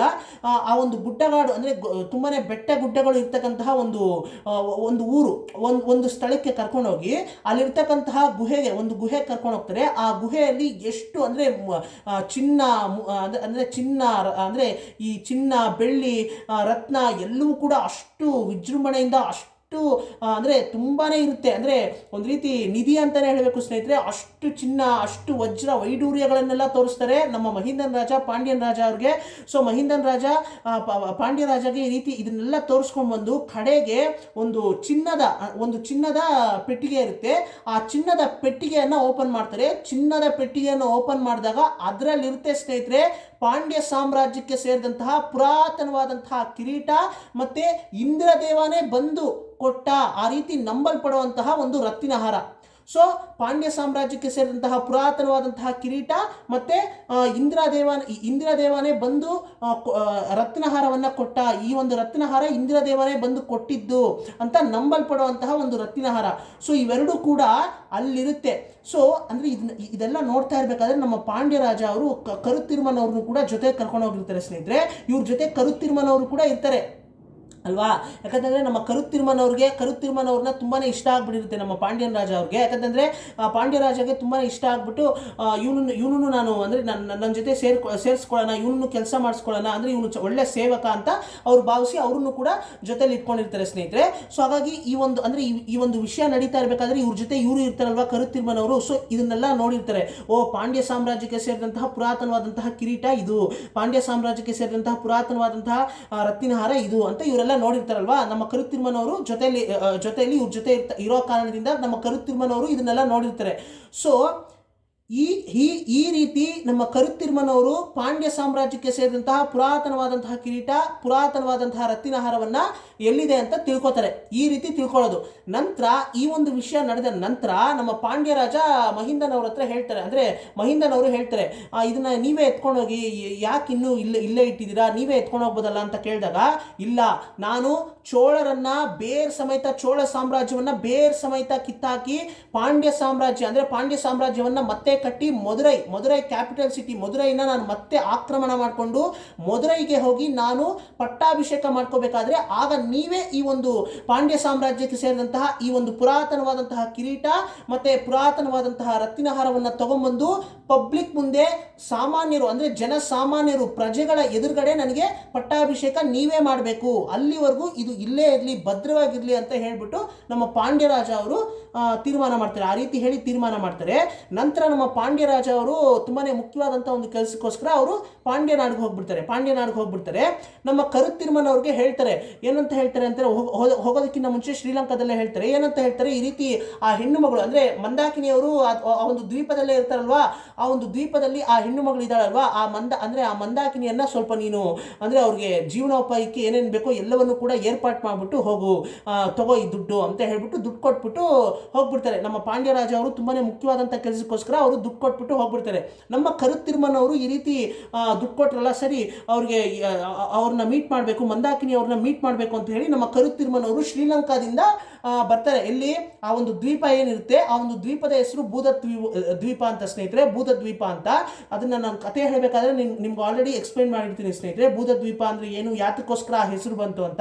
ಸೊ ಆ ಒಂದು ಬೂದ ದ್ವೀಪಕ್ಕೆ ಬಂದಿದ ತಕ್ಷಣ ಆ ದ್ವೀಪದಲ್ಲಿ ಮಂದಾಕಿನಿಯವರು ಇರೋದಿಲ್ಲ. ಸರಿ, ಏನಪ್ಪ ಇದು ಮಂದಾಕಿನಿಯವರು ಇಲ್ವಲ್ಲ ಅಂತ ಅರ್ಥ ಮಾಡಿಕೊಂಡು ಸರಿ ಕೋಡಿಕೆರೆಗೆ ಹೋಗೋಣ, ಇಲ್ಲಿಲ್ಲ ಅಂದರೆ ಕೋಡಿಕೆರೆಗೆ ಹೋಗಿರ್ತಾರೆ, ಸರಿ ಕೋಡಿಕೆರೆಗೆ ಹೋಗೋಣ ಅಂತ, ಹೇಗಿದ್ರು ನಾನು ಕೂಡ ಕೋಡಿಕೆರೆಗೆ ಹೋಗಬೇಕು ಅಂತ ಹೇಳಿ ಕೋಡಿಕೆರೆಗೆ ಹೋಗ್ತಾರೆ. ಕೋಡಿಕೆರೆಗೆ ಹೋಗಿ ನೋಡ್ತಾರೆ, ಕೋಡಿಕೆರೆಯಲ್ಲಿ ನಮ್ಮ ಮಂದಾಕಿನಿಯವರು ಇರ್ತಾರೆ. ಮಂದಾಕಿನಿಯವರು ಅಲ್ಲಿರ್ತಾರೆ, ಆದರೆ ಮಂದಾಕಿನಿಯವರು ಇವ್ರನ್ನ ನೋಡಿದ ತಕ್ಷಣ ಗುರ್ತಿಡಿಯೋದಿಲ್ಲ. ಯಾತಕ್ಕೋಸ್ಕರ ಗುರ್ತಿಡಿಯೋದಿಲ್ಲ ಅಂತಂದ್ರೆ, ನಮ್ಮ ಮಂದಾಕಿನಿಯವರು ಮತ್ತೆ ಕಾಲ್ ತಪ್ಪಿ ಅಂದ್ರೆ ಕಾಲ್ ಜಾರಿ ಮತ್ತೆ ಸಮುದ್ರದಲ್ಲಿ ಬಿದ್ದಿರ್ತಾರೆ, ಮತ್ತೆ ಅವ್ರನ್ನ ಕಾಪಾಡಿರ್ತಾರೆ ಅವ್ರ ಮನೆಯವರೆಲ್ಲ. ಅಂದ್ರೆ ಕಾಲ್ ಜಾರಿ ಮತ್ತೆ ಇವರು ಸಮುದ್ರದಲ್ಲಿ ಬಿದ್ದಿರ್ತಾರೆ. ನಂತರ ಅಂದ್ರೆ ಪೂಂಗುಳಲ್ಲಿ ಅವರ ಫ್ಯಾಮಿಲಿನೇ ಕಾಪಾಡಿರುತ್ತೆ ಸ್ನೇಹಿತರೆ ನಮ್ಮ ಮಂದಾಕಿನಿಯವ್ರನ್ನ. ಸೊ ನಮ್ಮ ಮಂದಾಕಿನಿಯವ್ರನ್ನ ಕಾಪಾಡಿರ್ತಾರಲ್ವಾ, ಮತ್ತೆ ಇವರು ಸಮುದ್ರದಲ್ಲಿ ಬಿದ್ದು ಈ ರೀತಿ ಎದ್ದು ಬಂದ್ಮೇಲೆ ಇವರು ಮತ್ತೆ ನಮ್ಮ ಕರುತ್ತಿಮ್ಮನವ್ರನ್ನೆಲ್ಲ ಮರ್ತೋಗ್ಬಿಟ್ಟಿರ್ತಾರೆ ಸ್ನೇಹಿತರೆ. ಅಂದ್ರೆ ಇವರು ಮೊದಲು ಸಮುದ್ರದಲ್ಲಿ ಬೀಳ್ತಾರಲ್ವಾ, ಲೈಟ್ ಹೌಸ್ ಇಂದ ಬೀಳ್ತಾರಲ್ವಾ, ಆಗ ಇವರು ಸಮುದ್ರದಲ್ಲಿ ಬಿದ್ದು ಮತ್ತೆ ಇವರು ಕಾಪಾಡ್ತಾರೆ, ಕರುತ್ತಿಮ್ಮನವರು ಫಸ್ಟ್ ಕಾಪಾಡ್ತಾರಲ್ವಾ, ಆಗ ಇವರು ಎಲ್ಲರೂ ಮರ್ತೋಗ್ಬಿಡ್ತಾರೆ, ಅಂದ್ರೆ ಅವ್ರ ಫ್ಯಾಮಿಲಿನೆಲ್ಲ ಮರ್ತೋಗ್ಬಿಡ್ತಾರೆ. ನಂತರ ಇವರು ಮತ್ತೆ ಇಲ್ಲಿ ಕೋಡಿಕೆರೆಗೆ ಬಂದಾಗ, ಕೋಡಿಕೆರೆಯಲ್ಲಿ ಯಾತಕ್ಕೋಸ್ಕರ ಇವರು ಬೂದ ದ್ವೀಪದಿಂದ ಕೋಡಿಕೆರೆಗೆ ಹ್ಯಾಕ್ ಬಂದ್ರು ಅಂತ ಕೇಳ್ತೀರಾ. ಕೋಡಿಕೆರೆಗೆ ಹ್ಯಾಕ್ ಬಂದ್ರು ಅಂದ್ರೆ ಬೂದ ದ್ವೀಪದಲ್ಲಿ ಅಂದ್ರೆ ಇವ್ರನ್ನ ಹೋಗಿ ಬೂದ ದ್ವೀಪದಲ್ಲಿ ನಮ್ಮ ಕರುತ್ತಿಮ್ಮನವರು ಬಿಡಬೇಕಾದ್ರೆ ಅಲ್ಲಿ ಅಂದ್ರೆ ಪಾಂಡ್ಯರಾಜ ಕೂಡ ಇದ್ದ, ಪಾಂಡ್ಯರಾಜನ ಮತ್ತೆ ಮಂದಾಕಿನಿಯವ್ರನ್ನ ಬಿಡಬೇಕಾದ್ರೆ ಆ ಬೂದ ದ್ವೀಪದಲ್ಲಿ ನಮ್ಮ ಮಂದಾಕಿನಿಯವರ ತಂದೆ ಕೂಡ ಇರ್ತಾರೆ. ನಮ್ಮ ಮಂದಾಕಿನಿಯವರ ತಂದೆನೇ ಹೇಳೋದು, ಇವ್ರಿಗೆ ಮಾತು ಬರೋದಿಲ್ಲ, ಮಂದಾಕಿನಿಗೆ ಮಾತು ಬರೋದಿಲ್ಲ, ಕಿವಿನೂ ಕೇಳಿಸೋದಿಲ್ಲ, ಇವರು ಹುಟ್ಟಿದಾಗ್ಲಿಂದನೇ ಹಾಗೇನೆ, ಇವ್ರಿಗೆ ಹುಟ್ಟಿದಾಗ್ಲಿಂದನೇ ಮಾತು ಬರೋದಿಲ್ಲ, ಕಿವಿನೂ ಕೇಳಿಸೋದಿಲ್ಲ ಅಂತ ಹೇಳ್ತಾರೆ. ನಮ್ಮ ಪಾಂಡ್ಯರಾಜ ಅವರು ತಿಳ್ಕೊತಾರೆ ಸ್ನೇಹಿತರೆ. ನಂತರ ಅಲ್ಲಿರೋ ರೀತಿ ಆಗುತ್ತೆ, ಒಂದು ಎರಡು ಮೂರು ದಿವಸ ಪಾಂಡ್ಯರಾಜ ಅಲ್ಲೇ ಇರ್ತಾರೆ ಸ್ನೇಹಿತರೆ. ಸೊ ಈ ಒಂದು ಸಂದರ್ಭದಲ್ಲಿ ಈ ರೀತಿ ಇರಬೇಕಾದ್ರೆ ಅವರಿಬ್ಬರ ನಡುವೆ ಪ್ರೀತಿ ಉದ್ಭವ ಆಯ್ತಾ, ಆ ಪ್ರೀತಿಯ ಫಲದಿಂದಾನೇ ನಂದಿನಿ ದೇವಿಯವರು ಮಧುರಾಂತಕ ಚೋಳ ಅವರು ಹುಟ್ಟಿದ್ರ, ಇದ್ರ ಬಗ್ಗೆ ನಮ್ಮ ಕಲ್ಕಿ ಕೃಷ್ಣಮೂರ್ತಿ ಅವರು ಇನ್ಕಂಪ್ಲೀಟ್ ಮಾಡಿಬಿಡ್ತಾರೆ, ಹೇಳೋದಿಲ್ಲ. ಅಂದ್ರೆ ಪ್ರೀತಿ ಉದ್ಭವ ಆಯ್ತಾ, ಪ್ರೀತಿಯ ಫಲದಿಂದಾನೇ ಇವರಿಬ್ರು ಜನನ ಆಯ್ತಾ ಅಂತ ಹೇಳೋದಿಲ್ಲ. ಆದ್ರೆ ಇವರಿಬ್ರು ಇರೋ ರೀತಿ ಆಯ್ತು ಅಂತ ಮಾತ್ರ ಹೇಳಿದ್ದಾರೆ, ನಾವೇ ಊಹೆ ಮಾಡ್ಕೋಬೇಕು. ನೋಡಿ ಹೇಗಿದೆ ನಿಗೂಢತೆ, ಅಂದರೆ ಅಲ್ಲಲ್ಲಿ ಸ್ವಲ್ಪ ನಿಗೂಢ ವಿಷಯಗಳನ್ನು ಬಿಟ್ಬಿಟ್ಟು ಹೋಗ್ಬಿಟ್ಟಿದ್ದಾರೆ ಸ್ನೇಹಿತರೆ. ಸೊ ಅಂದರೆ ಮತ್ತೆ ಓದಬೇಕು ಅನ್ನೋ ಒಂದು ಕ್ಯೂರಿಯಾಸಿಟಿ ಬರಲಿ ಅಂತ ಆ ರೀತಿ ಮಾಡಿರ್ತಾರೆ ಸ್ನೇಹಿತರೆ. ಸೊ ಹೀಗಿರಬೇಕಾದ್ರೆ ಅಂದರೆ ಈಗ ಈ ಕೋಡಿಕೆರೆಯಲ್ಲಿ ಇದ್ದಾರಲ್ವ ಮಂದಾಕಿನಿಯವರು ಕೋಡಿಕೆರೆಯಲ್ಲಿ ಇರಬೇಕಾದ್ರೆ ನಮ್ಮ ಕರುತ್ತಿಮ್ಮನವ್ರು ಬರ್ತಾರೆ. ಕರುತ್ತಿಮ್ಮನವ್ರನ್ನ ನೋಡಿ ಗುರ್ತೇ ಹಿಡಿಯೋದಿಲ್ಲ, ಇವನೇ ನನ್ನನ್ನು ಕಾಪಾಡಿದ್ದು, ನಾನು ಸಮುದ್ರದಲ್ಲಿ ಬಿದ್ದಾಗ ಇವನೇ ನನ್ನನ್ನು ಕಾಪಾಡಿದ್ದು ಅಂತ. ಅಂದರೆ ನಮ್ಮ ಕರುತ್ತಿಮ್ಮನವರು ಹೇಳ್ತಾರೆ, ನಾನೇ ನಿಮ್ಮನ್ನು ಕಾಪಾಡಿದ್ದು, ನೀವು ಸಮುದ್ರದಲ್ಲಿ ಬಿದ್ದಾಗ ನಾನೇ ನಿಮ್ಮನ್ನು ಕಾಪಾಡಿದ್ದು, ನನ್ನನ್ನು ಗೊತ್ತಾಗ್ಲಿಲ್ಲ, ನನ್ನನ್ನು ಗುರ್ತಿಡಿತಾ ಇಲ್ವಲ್ಲ ನೀವು ಅಂತ ಎಷ್ಟು ಕೇಳ್ಕೊಂಡ್ರು ಕೂಡ ಅವ್ರಿಗೆ ಗುರ್ತಿಡಿಯೋದಿಲ್ಲ ಸ್ನೇಹಿತರೆ, ಅವ್ರಿಗೆ ಜ್ಞಾಪಕನೇ ಬರೋದಿಲ್ಲ ನಮ್ಮ ಮಂದಾಕಿನಿಯವ್ರಿಗೆ. ನಂತರ ಸರಿ ಏನು ಮಾಡೋದು ಅಂದ್ಬಿಟ್ಟು ನಮ್ಮ ಕರುತ್ತಿಮ್ಮನವರು ಅಂದರೆ ಅಲ್ಲಿ ಅವರ ತಂಗಿಯನ್ನು ಕೂಡ ನೋಡ್ತಾರೆ. ನಮ್ಮ ಮಂದಾಕಿನಿಯವರ ತಂಗಿ ವಾಣಿಯಮ್ಮೈ, ಅವ್ರ ಹೆಸರು ವಾಣಿಯಮ್ಮೈ ಅಂತ. ಅಂದರೆ ಇವ್ರು ಯಾರು ಅಲ್ಲ ಸ್ನೇಹಿತರೆ, ಬೇರೆ ಯಾರು ಅಲ್ಲ, ಇವರು ಸೇಂದ್ರ ಮುದನವರ ತಾಯಿ. ಸೊ ಅವರ ತಂಗಿಗೂ ಕೂಡ ಮಾತು ಬರೋದಿಲ್ಲ, ಕಿವಿನೂ ಕೇಳಿಸೋದಿಲ್ಲ. ಇದೇನಪ್ಪ ಇದು ಪಾಪ, ಅಂದರೆ ಅವ್ರ ಮೇಲೆ ತುಂಬಾನೇ ಕರುಣೆ ಉಕ್ಕಿ ಬರುತ್ತೆ. ಮತ್ತೆ ಅವ್ರನ್ನ ಮದುವೆ ಆಗಬೇಕು ಅಂತ ಕೂಡ ನಮ್ಮ ಕರುತ್ತಿಮ್ಮನವರು ಡಿಸೈಡ್ ಮಾಡ್ತಾರೆ ಸ್ನೇಹಿತರೆ. ಸೊ ಹೀಗಿರ್ಬೇಕಾದ್ರೆ ಸರಿ ಅಂದರೆ ಇದ್ರ ಬಗ್ಗೆ ಎಲ್ಲ ನಾನು ಆಮೇಲೆ ಚರ್ಚೆ ಮಾಡ್ತೀನಿ ಅಂತ ಹೇಳಿ ಪಾಂಡ್ಯ ಸಾಮ್ರಾಜ್ಯಕ್ಕೆ ಹೋಗಬೇಕು. ಈಗ ನಾನು ಪಾಂಡ್ಯ ನಾಡಿಗೆ ಹೋಗಿ ಪಾಂಡ್ಯರಾಜನನ್ನ ಭೇಟಿ ಆಗಬೇಕು ಅಂತ ಹೇಳಿ ಅವರು ಪಾಂಡ್ಯ ನಾಡಿಗೆ ಹೋಗ್ತಾರೆ ಕರುತ್ತಿಮ್ಮನವರು. ಈ ರೀತಿ ನಮ್ಮ ಕರುತ್ತಿಮ್ಮನವರು ಪಾಂಡ್ಯ ನಾಡಿಗೆ ಹೋಗ್ತಾರೆ.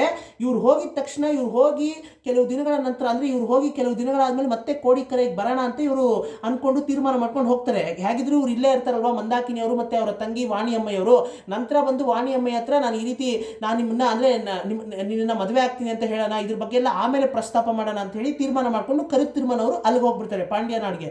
ಸೊ ಈ ರೀತಿ ಇವ್ರು ಪಾಂಡ್ಯನಾಡ್ಗೆ ಹೋದಂತಹ ಸಂದರ್ಭದಲ್ಲಿ ಆ ಒಂದು ಸೈಕಲ್ ಗ್ಯಾಪ್ನಲ್ಲಿ ನಮ್ಮ ಮಂದಾಕಿನಿಯವರು ಅಂದರೆ ಮಂದಾಕಿನಿಯವರು ಬಸ್ರಾಗಿದ್ದಾರೆ ಅಂತ ಅವರ ಮನೆಯವರು ಪೂಂಗುಳಲಿ ಅವರ ಫ್ಯಾಮಿಲಿ, ನಮ್ಮ ಪೂಂಗುಳಲಿ ಅವರ ತಂದೆ ಮಂದಾಕಿನಿ ಅವ್ರಿಗೆ ಏನಾಗಬೇಕು, ತಮ್ಮ ಆಗಬೇಕು. ಸೊ ಅವರೆಲ್ಲ ಹೇಳಿರ್ತಾರೆ ಈ ರೀತಿ ನೀನು ಬಸ್ರಾಗಿದೆಯಾ ಅಂತ ಹೇಳಿರ್ತಾರೆ. ಇದ್ರ ಬಗ್ಗೆ ಅಂದರೆ ಈ ಒಂದು ವಿಷಯ ತಿಳ್ಕೊಂಡು ಅವ್ರಿಗೂ ಕೂಡ ತುಂಬಾ ಭಯ ಆಗುತ್ತೆ, ಮಂದಾಕಿನಿ ದೇವಿ ಅವ್ರಿಗೆ ತುಂಬಾ ಭಯ ಆಗುತ್ತೆ ಸ್ನೇಹಿತರೆ. ಸೊ ತುಂಬಾ ಭಯ ಆಗುತ್ತೆ. ಆದರೂ ಕೂಡ ಅದನ್ನೆಲ್ಲ ಮರೆತು ಅಲ್ಲಿರ್ತಕ್ಕಂತಹ ಕುಳಗರ್ ದೇವಸ್ಥಾನ ಏನಿದೆ, ಶಿವನ ದೇವಸ್ಥಾನ, ಆ ಶಿವನ ಸೇವೆಯಲ್ಲಿ ನಿರತರಾಗಿರ್ತಾರೆ ಸ್ನೇಹಿತರೆ. ಹೂವು ಕಟ್ಟೋದು ಮತ್ತೆ ಅಲ್ಲಿ ಅಲಂಕಾರ ಮಾಡೋದು, ಇದ್ರ ಬಗ್ಗೆ ಎಲ್ಲ ತುಂಬಾನೇ ಅವರು ಆ ಒಂದು ಸೇವೆಯಲ್ಲಿ ಇವರು ನಿರತರಾಗಿರ್ತಾರೆ ಸ್ನೇಹಿತರೆ. ಸೊ ಈ ಒಂದು ಸಂದರ್ಭದಲ್ಲಿ ಅಲ್ಲಿ ಸೆಂಬಿಯನ್ ಮಹಾದೇವಿಯವರು ಬರ್ತಾರೆ.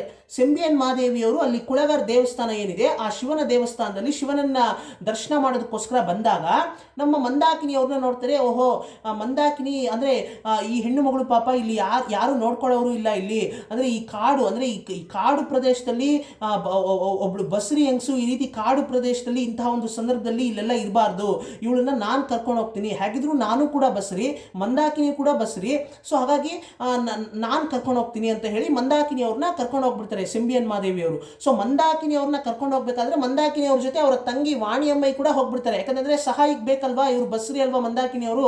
ಸೊ ಹಾಗಾಗಿ ವಾಣಿಯಮ್ಮೈ ಕೂಡ ಹೋಗ್ಬಿಡ್ತಾರೆ ಸ್ನೇಹಿತರೆ, ಸೇಂದ್ರಮುದನ್ ಅವರ ತಾಯಿ. ಸೊ ಹೀಗೆ ನಮ್ಮ ಮಂದಾಕಿನಿ ಅವ್ರ ಜೊತೆ ವಾಣಿಯಮ್ಮೈ ಸೇಂದ್ರಮುದನ್ ಅವರ ತಾಯಿ ಕೂಡ ಹೋಗ್ಬಿಡ್ತಾರೆ. ಹೀಗೆ ನಮ್ಮ ಮಂದಾಕಿನಿ ಅವರು ಮತ್ತೆ ಸೇಂದ್ರಮುದನ್ ಅವರ ತಾಯಿ ತಂಜಾವೂರಿಗೆ ಬರ್ತಾರೆ. ಹೀಗೆ ಬಂದಂತಹ ಸಂದರ್ಭದಲ್ಲಿ ನಮ್ಮ ಮಂದಾಕಿನಿಯವರು ಇಬ್ಬರು ಮಕ್ಕಳಿಗೆ ಒಂದೇ ಟೈಮ್ನಲ್ಲಿ ಜನ್ಮ ಕೊಡ್ತಾರೆ. ಇದ್ರ ನಂತರ ಏನಾಯಿತು ಅನ್ನೋದನ್ನ ನಾನು ನಿಮ್ಗೆ ಆಲ್ರೆಡಿ ಹೇಳಿದ್ದೀನಿ. ಅಂದರೆ ನಮ್ಮ ಸೇಂದ್ರಮುದನ್ ಅವರು ಸೆಂಬಿಯನ್ ಮಹಾದೇವಿಯವ್ರಿಗೆ ಹುಟ್ಟುತ್ತಾರೆ. ಸೆಂಬಿಯನ್ ಮಹಾದೇವಿಯವ್ರಿಗೆ ಹುಟ್ಟಿದಂತಹ ಸೇಂದ್ರಮುದನ್ ಅವರು ಹುಟ್ಟಿದ ತಕ್ಷಣ ಒಂದು 8 ದಿನಗಳ ಕಾಲ ಅವ್ರಿಗೆ ಪ್ರಾಣನೇ ಇರೋದಿಲ್ಲ, ಅಂದರೆ ಅವ್ರಿಗೆ ಒಂದು ರೀತಿ ಪ್ರಾಣ ಇರೋದಿಲ್ಲ, ಒಂದು ರೀತಿ ಮೂವ್ಮೆಂಟ್ ಇರೋದಿಲ್ಲ ಅನ್ನೋ ಕಾರಣಕ್ಕೋಸ್ಕರ ವೈದ್ಯರು ಕೂಡ ಈ ಮಗುಗೆ ಜೀವ ಇಲ್ಲ ಅಂತ ಹೇಳ್ತಾರೆ. ಹಾಗಾಗಿ ಸೇಂದ್ರಮುದನ್ ಅವ್ರನ್ನ ಹೂತಾಕ್ಬಿಡಿ, ಎಲ್ಲಾದರೂ ಹೋಗಿ ಡಿಸ್ಪೋಸ್ ಮಾಡಿಬಿಡು ಅಂತ ಹೇಳಿ ನಮ್ಮ ಸೆಂಬಿಯನ್ ಮಹಾದೇವಿಯವರು ಸೇಂದ್ರಮುದನ್ ಅವ್ರನ್ನ ಅಂದರೆ ಮಗು ಆಗಿರ್ಬೇಕಾದ್ರೆ ವಾಣಿಯಮ್ಮಯ್ಯವ್ರ ಹತ್ರ ಕೊಟ್ಬಿಡ್ತಾರೆ. ವಾಣಿಯಮ್ಮಯ್ಯವ್ರ ಹತ್ರ ಕೊಟ್ಬಿಟ್ಟು ನಂತರ ಅವರ ಅಕ್ಕ ಮಂದಾಕಿನಿ ಅವರು ಜನ್ಮ ಕೊಟ್ಟಂತಹ ಇಬ್ರು ಮಕ್ಕಳು ಏನಿರ್ತಾರೆ, ಆ ಇಬ್ರು ಮಕ್ಕಳಲ್ಲಿ ಗಂಡು ಮಗ ಆದಂತಹ ಅಂದರೆ ಡೂಪ್ಲಿಕೇಟ್ ಮಧುರಾಂತಕ ಚೋಳನನ್ನ ದತ್ತು ತಗೋತಾರೆ. ಇದ್ರ ಬಗ್ಗೆ ಎಲ್ಲ ನಾನು ಆಲ್ರೆಡಿ ಎಕ್ಸ್ಪ್ಲೈನ್ ಮಾಡಿದ್ದೀನಿ ಸ್ನೇಹಿತರೆ, ಹೆಚ್ಚು ಹೇಳೋದು ಬೇಡ. ಸೊ ಇದರಲ್ಲಿ ನಾನು ಮುಖ್ಯವಾದಂಥ ಒಂದು ವಿಷಯ ಹೇಳಬೇಕು. ಈ ರೀತಿ ನಮ್ಮ ವಾಣಿಯಮ್ಮಯ್ಯವರು ಸೆಂಬಿಯನ್ ಮಹಾದೇವಿ ಅವರು ಕೊಟ್ಟಂತಹ ಆ ಮಗುವನ್ನು ಈಸ್ಕೊಂಡೋಗಿ ಹೂತಾಕ್ತಾ ಇರ್ತಾರಲ್ವಾ, ಹೂತಾಕ್ಬೇಕಾದ್ರೆ ಆ ಮಗುಗೆ ಜೀವ ಇದೆ ಅಂತ ಹೇಳಿದಂತಹ ವ್ಯಕ್ತಿ ಬೇರೆ ಯಾರೂ ಅಲ್ಲ ಸ್ನೇಹಿತರೆ, ಕರುತ್ತಿರ್ಮನವರು ಸ್ನೇಹಿತರೆ. ಎಸ್, ಅದೇ ಟೈಮ್ಗೆ ನಮ್ಮ ಕರುತ್ತಿರ್ಮನವರು ಪಾಂಡ್ಯನಾಡಿಗೆ ಹೋಗಿ ಪಾಂಡ್ಯರಾಜನನ್ನ ಭೇಟಿಯಾಗಿ ನಂತರ ಅವರು ಈ ರೀತಿ ವಾಣಿಯಮ್ಮಯ್ಯ ಹತ್ರ ಬರಬೇಕು, ವಾಣಿಯಮ್ಮಯ್ಯವ್ರನ್ನ ನೋಡಿ, ಅಂದರೆ ವಾಣಿಯಮ್ಮಯ್ಯನ ನೋಡಿ ನಾನು ಅವಳನ್ನ ಮದುವೆ ಆಗಬೇಕು ಅಂತ ಆ ರೀತಿಯಾದಂಥ ಒಂದು ಆಸೆಯನ್ನು ಇಟ್ಕೊಂಡು ಅವರು ವಾಣಿಯಮ್ಮಯ್ಯ ಮೇಲೆ ಒಂದು ರೀತಿ ಕರುಣೆ ಇರುತ್ತೆ, ಮತ್ತು ಅವಳಿಗೆ ಮಾತು ಬರೋದಿಲ್ಲ, ಅಂದರೆ ಅವಳನ್ನ ಮದುವೆ ಆಗೋಣ ಆ ರೀತಿಯಾದಂಥ ಒಂದು ಆಸೆಯನ್ನು ಇಟ್ಕೊಂಡು ಅವರು ಬರ್ತಾರೆ ಸ್ನೇಹಿತರೆ. ಆ ರೀತಿ ಬರಬೇಕಾದ್ರೆ ಇವರು ಪಳೆಯಾರೈಗೆ ಬರ್ತಾರೆ. ಪಳೆಯಾರೈಗೆ ಬಂದಿದ ತಕ್ಷಣ ಇವರು ಪಳೆಯಾರೈನಲ್ಲಿ ಆ ಒಂದು ನದಿ ತೀರದ ಹತ್ರ, ಕೊಲ್ಲಿಡಂ ನದಿ ತೀರದ ಹತ್ರ ಇವ್ರು ಹೋಗಬೇಕಾದ್ರೆ ಕೊಲ್ಲಿಡಂ ನದಿ ತೀರದ ಹತ್ರ ಯಾರೋ ಒಂದು ಹೆಣ್ಣು ಮಗಳು ಈ ರೀತಿ ಅಂದರೆ ಮಗುವನ್ನು ಮೂಟೆಯಲ್ಲಿ, ಅಂದರೆ ಮೂಟೆ ಥರ ಇರುತ್ತೆ, ಆ ಮೂಟೆ ಒಳಗಡೆ ಮಗು ಇರುತ್ತೆ. ಮಗು ಅಳ್ತಾ ಇರೋವಂಥ ಶಬ್ದ, ಅಂದರೆ ಮಗು ಇವರು ಹತ್ರ ಹೋಗಿದ ತಕ್ಷಣ ಯಾರೋ ಒಂದು ಹೆಣ್ಣು ಮಗಳು ಈ ರೀತಿ ಗುಂಡಿ ತೋಡ್ತಾ ಇರೋದು ದೂರದಿಂದ ಕಾಣಿಸುತ್ತಲ್ವಾ. ಮತ್ತೆ ಆ ಒಂದು ಮೂಟೆ ಏನಿರುತ್ತೆ, ಆ ಒಂದು ಮೂಟೆ ಆಚೆಗಡೆ ಈ ರೀತಿ ಮಗು ಕೈ ಸ್ವಲ್ಪ ಲೈಟಾಗಿ ಕಾಣಿಸುತ್ತೆ, ಆ ಮೂಮೆಂಟ್ ಕಾಣಿಸುತ್ತೆ ಸ್ನೇಹಿತರೆ. ಅದನ್ನ ನೋಡಿ ಯಾರಪ್ಪ ಈ ಚಂಡಾಳಿ, ಯಾರಪ್ಪ ಇವಳು ಪಾಪಿ, ಮಗು ಅಂದರೆ ಬದುಕಿರೋ ಯಾವುದೋ ಮಗು ಇರಬೇಕು, ಆ ಮಗುನ ಹೂತಾಕ್ತಾ ಇದ್ದಾಳೆ, ಏನು ಬಂದಿರೋದು ಇವಳಿಗೆ, ಯಾರಪ್ಪ ಈ ಪಾಪಿ ಅಂತ ಹೇಳಿ ಹಿಂದೆಯಿಂದ ಹೋಗ್ತಾರೆ. ಹಿಂದೆಯಿಂದ ಹೋಗಿ ಆ ವಾಣಿಯಮ್ಮಯ್ಯವ್ರನ್ನ ಹಿಂದೆಯಿಂದ ಬೆನ್ನಿನ ಹಿಂಗೆ ಮುಟ್ತಾರೆ. ಹಿಂಗೆ ಮುಟ್ಟಿದ ತಕ್ಷಣ ಆ ವಾಣಿಯಮ್ಮಯ್ಯವರು ಹಿಂಗೆ ನೋಡ್ತಾರೆ. ಹಿಂಗೆ ನೋಡಿದ ತಕ್ಷಣ ಅವ್ರಿಗೆ ಶಾಕು, ಕರುತ್ತಿರ್ಮನ್ ಅವ್ರಿಗೆ ಶಾಕು. ಏನಿದು ಅಂದರೆ ಏನು ಮಾಡ್ತಾ ಇದೆಯಾ ನೀನು, ಯಾರ ಮಗು ಇದು ಅಂತ ಎಲ್ಲ ಕೇಳ್ತಾರೆ. ಆಗ ಅವ್ರಿಗೆಲ್ಲ ವಿಷಯ ತಿಳಿದು ಬರುತ್ತೆ. ನಂತರ ಅವರು ನಮ್ಮ ಕರುತ್ತಿರ್ಮನ್ ಅವರು ಆ ಮಗುವನ್ನು ಅಬ್ಸರ್ವ್ ಮಾಡಿದಾಗ ಅವ್ರಿಗೆ ಗೊತ್ತಾಗುತ್ತೆ ಈ ಮಗುವಿಗೆ ಜೀವ ಇದೆ ಅಂತ. ನಮ್ಮ ಕರುತ್ತಿರ್ಮನ್ ಅವರು ಐಡೆಂಟಿಫೈ ಮಾಡ್ತಾರೆ. ಅಂದರೆ ಆ ಮಗು ಮೂಮೆಂಟ್ ಇರುತ್ತೆ, ನಮ್ಮ ವಾಣಿಯಮ್ಮಯ್ಯವರು ಸರಿಯಾಗಿ ಅದನ್ನು ನೋಡ್ಕೊಂಡಿರಲ್ಲ. ಅಂದರೆ ಆ ಮಗು ಅಲ್ಲಿ ಅರಮನೆಯಲ್ಲಿರಬೇಕಾದ್ರೆ ಆ ರೀತಿ ಮೂಮೆಂಟ್ ಇಲ್ಲದೆ ಇರುತ್ತೆ, ಅದನ್ನು ನೋಡಿ ಜೀವ ಇಲ್ಲ ಅಂತ ಅವ್ರು ಹೇಳಿರ್ತಾರೆ ಸ್ನೇಹಿತರೆ. ನಂತರ ಈ ರೀತಿ ಊತಾಕ್ಬೇಕಾದ್ರೆ ನಮ್ಮ ಕರುತ್ತಿರ್ಮನ್ ಅವರು ಐಡೆಂಟಿಫೈ ಮಾಡ್ತಾರೆ, ಈ ಮಗುಗೆ ಜೀವ ಇದೆ ಅಂತ ಅವರು ಐಡೆಂಟಿಫೈ ಮಾಡಿ ಈ ಮಗುಗೆ ಜೀವ ಇದೆ ಅಂತ ವಾಣಿಯಮ್ಮಯ್ಯವ್ರ ಹತ್ರ ಹೇಳ್ತಾರೆ. ನಂತರ ನಮ್ಮ ವಾಣಿಯಮ್ಮಯ್ಯವ್ರಿಗೆ ತುಂಬಾನೇ ಒಂದು ರೀತಿ ದುಃಖ ಪಡ್ತಾರೆ, ತುಂಬಾನೇ ಒಂದು ರೀತಿ ಆಶ್ಚರ್ಯ ಆಗುತ್ತೆ, ಒಂದು ರೀತಿ ದುಃಖ ಪಡ್ತಾರೆ. ನಂತರ ಇದನ್ನ ಮತ್ತೆ ಸೆಂಬಿಯನ್ ಮಾದೇವಿಯವ್ರ ಹತ್ರ ಎತ್ಕೊಂಡೋಗಿ ತೋರಿಸಿದ್ರೆ ಮತ್ತೆ ಏನಾದರೂ ತೊಂದರೆಗಳಾಗ್ಬೋದು ಅಂತ ಆ ಒಂದು ಕಾರಣಕ್ಕೋಸ್ಕರ ನಮ್ಮ ವಾಣಿಯಮ್ಮಯ್ಯವರು ಮತ್ತೆ ಆ ಕರುತ್ತಿರುಮನವರು ಇಬ್ರು ಕೂಡ ಈ ಮಗುವನ್ನ ತಗೊಂಡೋಗಿ, ಅಂದ್ರೆ ಜೀವ ಇದೆ ಅಂತ ತಿಳ್ಕೊತಾರಲ್ವಾ, ಅಂದ್ರೆ ಆ ಮಗುವಿಗೆ ಜೀವ ಇದೆ ಅಂತ ತಿಳ್ಕೊಂಡಿದ ತಕ್ಷಣ ಆ ಮಗುವನ್ನ ತಗೊಂಡೋಗಿ ಬೇರೆಯವ್ರಿಗೆ ಹೋಗಿ ನಾವು ಜೀವನ ಮಾಡೋಣ, ಈಗ ಮತ್ತೆ ಸೆಂಬಿಯನ್ ಮಾದೇವಿಯವ್ರ ಹತ್ರ ವಾಪಸ್ ಹೋಗಿ ಈ ರೀತಿ ನೀವು ಜನ್ಮ ಕೊಟ್ಟಂತಹ ಮಗುವಿಗೆ ಜೀವ ಇದೆ ಅಂತ ನಾವು ತಿಳಿಸಿದ್ರೆ ಅದರಿಂದ ಮತ್ತೆ ಬೇರೆ ರೀತಿಯಾದಂತಹ ತೊಂದರೆಗಳು ಬರ್ಬೋದು ಅಂತ ಭಯ ಪಟ್ಕೊಂಡು ನಮ್ಮ ವಾಣಿಯಮ್ಮಯ್ಯವರು ಮತ್ತೆ ಕರುತ್ತಿರುಮನವರು ಬೇರೆಯವ್ರಿಗೆ ಹೋಗ್ಬಿಡ್ತಾರೆ ಸ್ನೇಹಿತರೆ. ಬೇರೆಯವ್ರಿಗೆ ಹೋಗಿ ಜೀವನ ಮಾಡಬೇಕು ಅಂತ ಅವ್ರು ಹೋಗ್ತಾರೆ. ನಂತರ 5 ವರ್ಷಗಳ ನಂತರ ನಮ್ಮ ವಾಣಿಯಮ್ಮಯ್ಯವರು ಮತ್ತೆ ಪಳೆಯಾರೆಗೆ ಬರ್ತಾರೆ. ಪಳೆಯಾರೆಗೆ ಬಂದಿದ ತಕ್ಷಣ ಮತ್ತೆ ಹೇಗೆ ನಮ್ಮ ಸೆಂಬಿಯನ್ ಮಾದೇವಿ ಅವ್ರಿಗೆ ಆ ಸೇಂದರ್ಮುದನವರ ಅಂದ್ರೆ ನಮ್ಮ ವಾಣಿಯಮ್ಮಯ್ಯವ್ರ ಹತ್ರ ಇದ್ದಂತಹ ಮಗು ಹೇಗೆ ಅವ್ರಿಗೆ ನಾನು ಜನ್ಮ ಕೊಟ್ಟಂತಹ ಮಗುನೇ ಅಂತ ಅವ್ರು ಯಾವ ರೀತಿ ಐಡೆಂಟಿಫೈ ಮಾಡಿದ್ರು, ಇದ್ರ ಬಗ್ಗೆ ಎಲ್ಲ ನಾನು Ponniyin Selvan special episode series ನಲ್ಲೇ ನಾನು ನಿಮಗೆ ಎಕ್ಸ್ಪ್ಲೈನ್ ಮಾಡಿಕೊಟ್ಟಿದ್ದೀನಿ ಸ್ನೇಹಿತರೆ. ಸೊ ಹೀಗೆ ನಮ್ಮ ಕರುತ್ತಿರುಮನವರು ಈ ಒಂದು ವಿಷಯಗಳನ್ನೆಲ್ಲ ತಿಳ್ಕೊಂಡಿರ್ತಾರೆ. ಅಂದ್ರೆ ಆ ಒಂದು ಹಳೆಯ ಮಧುರಾಂತಕ ಚೋಳ ಅವರು ಯಾರು, ಹೊಸ ಮಧುರಾಂತಕ ಚೋಳ ಅವರು ಅಂದ್ರೆ ಒರಿಜಿನಲ್ ಮಧುರಾಂತಕ ಚೋಳ ಅವರು ಯಾರು, ಸೇಂದರ್ಮುದನವರೇ ನಿಜವಾದಂತ ಮಗ, ಸೆಂಬಿಯನ್ ಮಾದೇವಿ ಅವರಿಗೆ ನಿಜವಾದಂತಹ ಮಗ ಸೇಂದರ್ಮುದನವರೇ, ಸೆಂಬಿಯನ್ ಮಾದೇವಿಯವರು ಜನ್ಮ ಕೊಟ್ಟಂತಹ ಮಗ ಸೇಂದರ್ಮುದನವರೇ. ಇದ್ರ ಬಗ್ಗೆ ಎಲ್ಲ ನಮ್ಮ ಕರುತ್ತಿರುಮನವರು ಈ ರೀತಿ ತಿಳ್ಕೊಂಡಿರ್ತಾರೆ. ಮತ್ತೆ ನಿಮ್ಗೆ ಇವಾಗ ಐಡೆಂಟಿಫೈ ಮಾಡಿರ್ತೀರ ಸ್ನೇಹಿತರೆ, ನಮ್ಮ ಒಂದು ಹುಚ್ಚನ ಕ್ಯಾರೆಕ್ಟರ್, ಆ ಒಂದು ಕರುತ್ತಿರುಮನ್ ಕ್ಯಾರೆಕ್ಟರು ಯಾತಕ್ಕೋಸ್ಕರ ಆ ರೀತಿ ಪಾಂಡ್ಯ ಸಾಮ್ರಾಜ್ಯಕ್ಕೆ ಸೇರಿದಂತಹ ಪುರಾತನವಾದಂತಹ ಕಿರೀಟ, ಪುರಾತನವಾದಂತಹ ರತ್ನಹಾರ ಯಾತಕ್ಕೋಸ್ಕರ ಯಾರನ್ನ ನೋಡಿದ್ರು ನನಗೆ ಎಲ್ಲಿದೆ ಗೊತ್ತು ಅಂತ ಯಾತಕ್ಕೋಸ್ಕರ ಹೇಳ್ತಾ ಇರ್ತೇನೆ ಅಂತ ಈಗ ನಿಮ್ಗೆ ಅರ್ಥ ಆಗಿರುತ್ತೆ ಸ್ನೇಹಿತರೆ. ಸೊ ಈ ಒಂದು ಪಾಂಡ್ಯ ಸಾಮ್ರಾಜ್ಯಕ್ಕೆ ಸೇರಿದಂತಹ ಪುರಾತನವಾದಂತಹ ಕಿರೀಟ, ಪುರಾತನವಾದಂತಹ ರತ್ನಹಾರವನ್ನ ಇದನ್ನ ಚೋಳರಿಗೆ ಸಿಕ್ಕಿದ್ರೆ ಏನ್ ಯೂಸು ಅಂತ ಕೇಳ್ತೀರಾ ನೀವು? ತುಂಬಾ ಸಿಂಪಲ್ ಸ್ನೇಹಿತರೆ.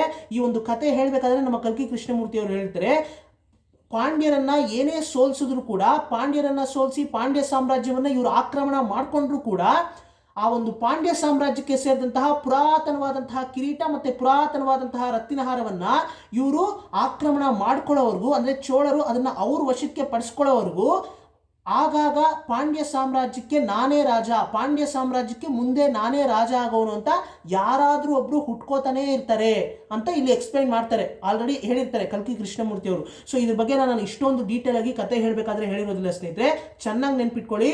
ಪೊನ್ನಿಯಿನ್ ಸೆಲ್ವನ್ ಕಥೆಯಲ್ಲಿ ನಮ್ಮ ಕಲ್ಕಿ ಕೃಷ್ಣಮೂರ್ತಿ ಅವರು ಹೇಳಿರ್ತಾರೆ, ಪಾಂಡ್ಯ ಸಾಮ್ರಾಜ್ಯಕ್ಕೆ ಸೇರಿದಂತಹ ಪುರಾತನವಾದಂತಹ ಕಿರೀಟ, ಪುರಾತನವಾದಂತಹ ರತ್ನಹಾರ ಇರೋವಂತಹ ಜಾಗ ಎಲ್ಲಿ, ಆ ಒಂದು ಪುರಾತನವಾದಂತಹ ಕಿರೀಟ ಮತ್ತೆ ಪುರಾತನವಾದಂತಹ ರತ್ನಹಾರವನ್ನ ಇವರು ಪಾಂಡ್ಯರು ಬಚ್ಚಿಟ್ಟಿರ್ತಾರೆ. ಶ್ರೀಲಂಕಾದಲ್ಲಿ ಒಂದು ಗುಹೆಯಲ್ಲಿ ಬಚ್ಚಿಟ್ಟಿರ್ತಾರೆ. ಅದನ್ನ ಮಹಿಂದನ್ ರಾಜ ಅದನ್ನ ಜವಾಬ್ದಾರಿಯನ್ನು ವಹಿಸಿಕೊಂಡು ಅದನ್ನ ಕಾಪಾಡ್ತಾ ಬರ್ತಾ ಇರ್ತಾನೆ. ಅಂದ್ರೆ ಪಾಂಡ್ಯರಿಗೆ ಮಹಿಂದನ್ ರಾಜ ಸಪೋರ್ಟ್ ಮಾಡ್ತಾ ಇರ್ತಾನೆ, ಶ್ರೀಲಂಕನ್ ರಾಜ ಸಪೋರ್ಟ್ ಮಾಡ್ತಾ ಇರ್ತಾನೆ. ಯಾಕಂತಂದ್ರೆ ಈ ಒಂದು ಕತೆ ನಡೆಯುವಂಥ ಕಾಲಘಟ್ಟದಲ್ಲಿ ಪಾಂಡ್ಯರು ಮತ್ತೆ ಈ ಒಂದು ಶ್ರೀಲಂಕನ್ ರಾಜ ಇವರಿಬ್ರು ಒಬ್ರಿಗೊಬ್ರು ತುಂಬಾನೇ ಸಪೋರ್ಟ್ ಮಾಡ್ತಾ ಇರ್ತಾರೆ ಸ್ನೇಹಿತರೆ. ಸೊ ಅದ್ರ ಬಗ್ಗೆ ಎಲ್ಲ ಕತೆ ಹೇಳಬೇಕಾದ್ರೆ ನಾನು ನಿಮ್ಗೆ ಹೇಳಿರ್ತೀನಿ, ಅಂದ್ರೆ ಇದ್ರ ಬಗ್ಗೆ ಎಲ್ಲ ನಾನು ಕತೆ ಹೇಳಬೇಕಾದ್ರೆ ನಿಮ್ಗೆ ಕ್ಲಾರಿಟಿಯಾಗಿ ಸಿಂಪಲ್ ಆಗಿ ಎಕ್ಸ್ಪ್ಲೈನ್ ಮಾಡಿರ್ತೀನಿ ಸ್ನೇಹಿತರೆ. ಸೊ ಈ ರೀತಿ ಪಾಂಡ್ಯ ಸಾಮ್ರಾಜ್ಯಕ್ಕೆ ಸೇರಿದಂತಹ ಪುರಾತನವಾದಂತಹ ಕಿರೀಟ, ಪುರಾತನವಾದಂತಹ ರತ್ನಹಾರವನ್ನ ಇವರು ಚೋಳರು ವಶಪಡಿಸ್ಕೊಳ್ಳೋವರೆಗೂ ಈ ರೀತಿ ಪಾಂಡ್ಯ ಸಾಮ್ರಾಜ್ಯಕ್ಕೆ ಸೇರಿದಂತಹ ಯಾರಾದ್ರೂ ಒಬ್ಬ ವ್ಯಕ್ತಿ ನಾನೇ ರಾಜ ಅಂತ ಯಾರಾದ್ರೂ ಒಬ್ರು ಅವಾಗ ಹುಟ್ಕೋತಾ ಇರ್ತಾರೆ ಅಂತ ನಮ್ಮ ಕಲ್ಕಿ ಕೃಷ್ಣಮೂರ್ತಿ ಅವರು ಪಾತ್ರಗಳ ಮುಖಾಂತರ ಹೇಳ್ತಾರೆ. ಅನಿರುದ್ಧ ಬ್ರಹ್ಮರಾಯರವರು ಇದ್ರ ಬಗ್ಗೆ ಹೇಳ್ತಾರೆ ಒಂದ್ಸತಿ, ಅಂದ್ರೆ ಒಂದು ಸೀನಲ್ಲಿ ಅನಿರುದ್ಧ ಬ್ರಹ್ಮರಾಯರವರು ಕೂಡ ಹೇಳ್ತಾರೆ ಈ ರೀತಿ ಒಂದು ಪಾಂಡ್ಯ ಸಾಮ್ರಾಜ್ಯಕ್ಕೆ ಸೇರಿದಂತಹ ಪುರಾತನವಾದಂತಹ ಒಂದು ಕಿರೀಟ ಮತ್ತೆ ಪುರಾತನವಾದಂತಹ ರತ್ನಹಾರ ಅದು ಎಲ್ಲಿದೆ ಅಂತ ನಾವು ಹುಡುಕ್ಬಿಟ್ಟು ಅದನ್ನ ತಗೊಂಡ್ಬಂದು ಮಧುರೈನಲ್ಲಿರ್ತಕ್ಕಂತಹ ಕ್ಯಾಪಿಟಲ್ ಸಿಟಿ ಪಾಂಡ್ಯರ ಸಾಮ್ರಾಜ್ಯಕ್ಕೆ ಸೇರಿದಂತಹ ಅಂದ್ರೆ ಪಾಂಡ್ಯ ಸಾಮ್ರಾಜ್ಯಕ್ಕೆ ಕ್ಯಾಪಿಟಲ್ ಸಿಟಿ ಮಧುರೈ, ಆ ಮಧುರೈಗೆ ಹೋಗಿ ನಮ್ಮ ಚೋಳ ಸಾಮ್ರಾಜ್ಯಕ್ಕೆ ಸೇರಿದಂತಹ ರಾಜರ ತಲೆಯಲ್ಲಿ ಆ ಒಂದು ಕಿರೀಟವನ್ನ ಧರಿಸಿ ಅವ್ರಿಗೆ ಪಟ್ಟಾಭಿಷೇಕ ಮಾಡಿಬಿಡ್ಬೇಕು. ಇಲ್ಲ ಅಂದ್ರೆ ಅದು ತುಂಬಾನೇ ತೊಂದರೆ, ಯಾವತ್ತಿದ್ರೂ ಅದು ತೊಂದರೆನೇ. ಪಾಂಡ್ಯ ಸಾಮ್ರಾಜ್ಯಕ್ಕೆ ಸೇರಿದಂತಹ ಪುರಾತನವಾದಂತಹ ಕಿರೀಟ, ಪುರಾತನವಾದಂತಹ ರತ್ನಹಾರವನ್ನ ಪ್ರಜೆಗಳ ಮುಂದೆ ಪ್ರಜೆಗಳ ಮುಂದೆ ಚೋಳ ಸಾಮ್ರಾಜ್ಯಕ್ಕೆ ಸೇರಿದಂತಹ ರಾಜರು ಕೂತ್ಕೊಂಡು ಆ ಒಂದು ಪಟ್ಟಾಭಿಷೇಕವನ್ನು ಮಾಡಿಸ್ಕೋಬೇಕು. ಪಾಂಡ್ಯ ಸಾಮ್ರಾಜ್ಯಕ್ಕೆ ಸೇರಿದಂತಹ ಆ ಒಂದು ಪುರಾತನವಾದಂತಹ ಕಿರೀಟವನ್ನು ಅವ್ರ ತಲೆಯಲ್ಲಿ ಧರಿಸ್ಕೋಬೇಕು. ಈ ರೀತಿಯಾದಂತಹ ಕೆಲಸ ಆಗಬೇಕು, ಅದನ್ನ ನಮ್ಮ ವಶಕ್ಕೆ ಪಡಿಸ್ಕೋಬೇಕು. ಅಲ್ಲಿವರೆಗೂ ಈ ರೀತಿ ಪಾಂಡ್ಯ ಸಾಮ್ರಾಜ್ಯಕ್ಕೆ ಸೇರಿದಂತಹ ಅವರು ಯಾರಾದರೂ ಒಬ್ರು ಅವಾಗವಾಗ ಹುಟ್ಕೋತಾ ಇರ್ತಾರೆ. ಸೊ ಹಾಗಾಗಿ ಇದನ್ನು ನಾವು ಬೇಗ ಮಾಡಲೇಬೇಕು. ಹೇಗಾದರೂ ಮಾಡಿ ಅದನ್ನು ನಾವು ಪಾಂಡ್ಯರು ಬಚ್ಚಿಟ್ಟಿರ್ತಕ್ಕಂತಹ ಆ ಒಂದು ಪುರಾತನವಾದಂತಹ ಕಿರೀಟ ಮತ್ತು ಪುರಾತನವಾದಂತಹ ರತ್ನಿನ ಹಾರವನ್ನು ನಾವು ಹುಡುಕ್ಲೇಬೇಕು ಅಂತ ಹುಡುಕ್ತಾ ಇರ್ತಾರೆ. ಇದು ಪರಾಂತಕ ಚೋಳ ಅವರ ಕಾಲಘಟ್ಟದಿಂದ ಹುಡುಕ್ತಾನೆ ಇರ್ತಾರೆ. ನಂತರ ಪೊನ್ನಿಯಿನ್ ಸೆಲ್ವನ್ ಕಥೆಯಲ್ಲಿ ಸಿಗೋ ಥರ ತೋರಿಸಿದ್ದಾರೆ ನಮ್ಮ ಕಲ್ಕಿ ಕೃಷ್ಣಮೂರ್ತಿ ಅವರು ಅಂತ ನೀವು ಕೇಳಿದ್ರೆ ಇಲ್ಲ ಸ್ನೇಹಿತರೆ, ಪೊನ್ನಿಯಿನ್ ಸೆಲ್ವನ್ ಕಥೆಯಲ್ಲೂ ಕೂಡ ಇದು ಸಿಗೋದಿಲ್ಲ, ಕಡೆಯವರೆಗೂ ಸಿಗೋದಿಲ್ಲ. ಪೊನ್ನಿಯಿನ್ ಸೆಲ್ವನ್ ಕಥೆ ನಡೆದು ಮುಗಿದ ನಂತರ ಅಂದರೆ ಅವರ ಚಿಕ್ಕಪ್ಪ ಪೊನ್ನಿಯಿನ್ ಸೆಲ್ವನ್ ಕಥೆಯಲ್ಲಿ ನಮ್ಮ ರಾಜರಾಜ ಚೋಳ ಅವರು ಅಂದರೆ ನಮ್ಮ ಪೊನ್ನಿಯಿನ್ ಸೆಲ್ವನ್ ಅವರು ಅವರ ಚಿಕ್ಕಪ್ಪ ಮಧುರಾಂತಕ ಚೋಳ ಅವರೇ ರಾಜ ಆಗಬೇಕು ಅಂತ ಹೇಳಿ ಅಂದರೆ ಎಲ್ಲರೂ ಕೂಡ ಆಸೆ ಪಡ್ತಾರೆ. ಪೊನ್ನಿಯಿನ್ ಸೆಲ್ವನ್ ಅವರೇ ರಾಜ ಆಗಬೇಕು ಅಂತ ಪ್ರಜೆಗಳು, ಸಾಮಂತ ಸಾಮ್ರಾಜ್ಯದ ರಾಜರುಗಳು ಎಲ್ಲರೂ ಕೂಡ ಆಸೆ ಪಟ್ಟರು ಕೂಡ ಇಲ್ಲ, ಧರ್ಮದ ಪ್ರಕಾರನೇ ನಡಿಬೇಕು, ಧರ್ಮದ ಪ್ರಕಾರ ನನ್ನ ಚಿಕ್ಕಪ್ಪ ಮಧುರಾಂತಕ ಚೋಳ ಅವರೇ ರಾಜ ಆಗಬೇಕು ಅಂತ ಹೇಳಿ ಮಧುರಾಂತಕ ಚೋಳ ಅವರಿಗೆ ಪಟ್ಟಾಭಿಷೇಕವನ್ನು ಮಾಡಿಸ್ತಾರೆ. ನಂತರ ಅವರ ಚಿಕ್ಕಪ್ಪ ರೂಲ್ ಮಾಡಿ 15 ವರ್ಷಗಳ ನಂತರ ನಮ್ಮ ರಾಜರಾಜ ಚೋಳ ಅವರು ಪಟ್ಟಿಗೆ ಬರ್ತಾರೆ. ಅಂದರೆ ನಮ್ಮ ಪೊನ್ನಿಯಿನ್ ಸೆಲ್ವನ್ ಅವರು ಪಟ್ಟಿಗೆ ಬರ್ತಾರೆ. ಅವರು ಪಟ್ಟಕ್ಕೆ ಬಂದ ನಂತರ ಅವರಿಗೆ ರಾಜರಾಜ ಚೋಳ ಅನ್ನೋ ಒಂದು ಪಟ್ಟವನ್ನು ಅವರು ಸಂಪಾದನೆ ಮಾಡ್ಕೋತಾರೆ. ನಂತರ ಅವರು ರೂಲ್ ಮಾಡಿದ ನಂತರ ಅವರ ಮಗ ರಾಜೇಂದ್ರ ಚೋಳ ಅವರು ಪಟ್ಟಕ್ಕೆ ಬರ್ತಾರೆ. ಅವರ ಮಗ ರಾಜೇಂದ್ರ ಚೋಳ ಅವರು ಪಟ್ಟಕ್ಕೆ ಬಂದ ನಂತರ ರಾಜೇಂದ್ರ ಚೋಳ ಅವರ ಕಾಲಘಟ್ಟದಲ್ಲಿ ಶ್ರೀಲಂಕಾದಲ್ಲಿರ್ತಕ್ಕಂಥ ಅಂದರೆ ಈ ಒಂದು ಪಾಂಡ್ಯ ಸಾಮ್ರಾಜ್ಯಕ್ಕೆ ಸೇರಿದಂತಹ ಪುರಾತನವಾದಂತಹ ಕಿರೀಟ, ಪುರಾತನವಾದಂತಹ ರತ್ನಿನ ಹಾರವನ್ನು ಚೋಳರು ವಶಪಡಿಸ್ಕೋತಾರೆ. ಅಂದರೆ ಇಲ್ಲಿ ರಿಯಲ್ ಹಿಸ್ಟ್ರಿನ ನಾನು ಕನೆಕ್ಟ್ ಮಾಡಿದೆ, ರಿಯಲ್ ಆಗಿ ಏನು ನಡೆದಿದೆ ಅಂತ ಕನೆಕ್ಟ್ ಮಾಡಿದೆ ಸ್ನೇಹಿತರೆ.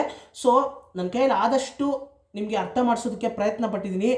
ಏನಾದರೂ ಅನುಮಾನಗಳು ಅಂದರೆ ತುಂಬಾ ಡೌಟ್ಸ್ ಬರ್ಬೋದು ನಿಮಗೆ. ಏನಾದರೂ ಡೌಟ್ಸ್ ಬಂದರೆ ನೀವು ಕಮೆಂಟ್ ಸೆಕ್ಷನಲ್ಲಿ ಕೇಳಿದ್ರೆ ನಾನು ಅದಕ್ಕೆ ಉತ್ತರ ಕೊಡ್ತೀನಿ ಸ್ನೇಹಿತರೆ. ಸೊ ಇಷ್ಟೊಂದು ಡೆಪ್ತಾಗಿ ಇಷ್ಟೊಂದು ಅಂದರೆ ಸಿನಿಮಾದಲ್ಲಿ ಕೂಡ ಅಂದರೆ ಪೊನ್ನಿಯಿನ್ ಸೆಲ್ವನ್ ಸಿನಿಮಾ ಏನು ಬರ್ತಾ ಇದೆ ಸೆಪ್ಟೆಂಬರ್ 30ನೇ ತಾರೀಕು, ಸಿನಿಮಾದಲ್ಲಿ ಕೂಡ ಇಷ್ಟೊಂದು ಡೆಪ್ತಾಗಿ ಹೇಳ್ತಾರೋ ಇಲ್ವೋ ಗೊತ್ತಿಲ್ಲ. ಸಿನಿಮಾದಲ್ಲಿ ಇಷ್ಟೊಂದು ಡೆಪ್ತಾಗಿ ಹೇಳೋದಕ್ಕೆ ಸಾಧ್ಯನೇ ಇಲ್ಲ.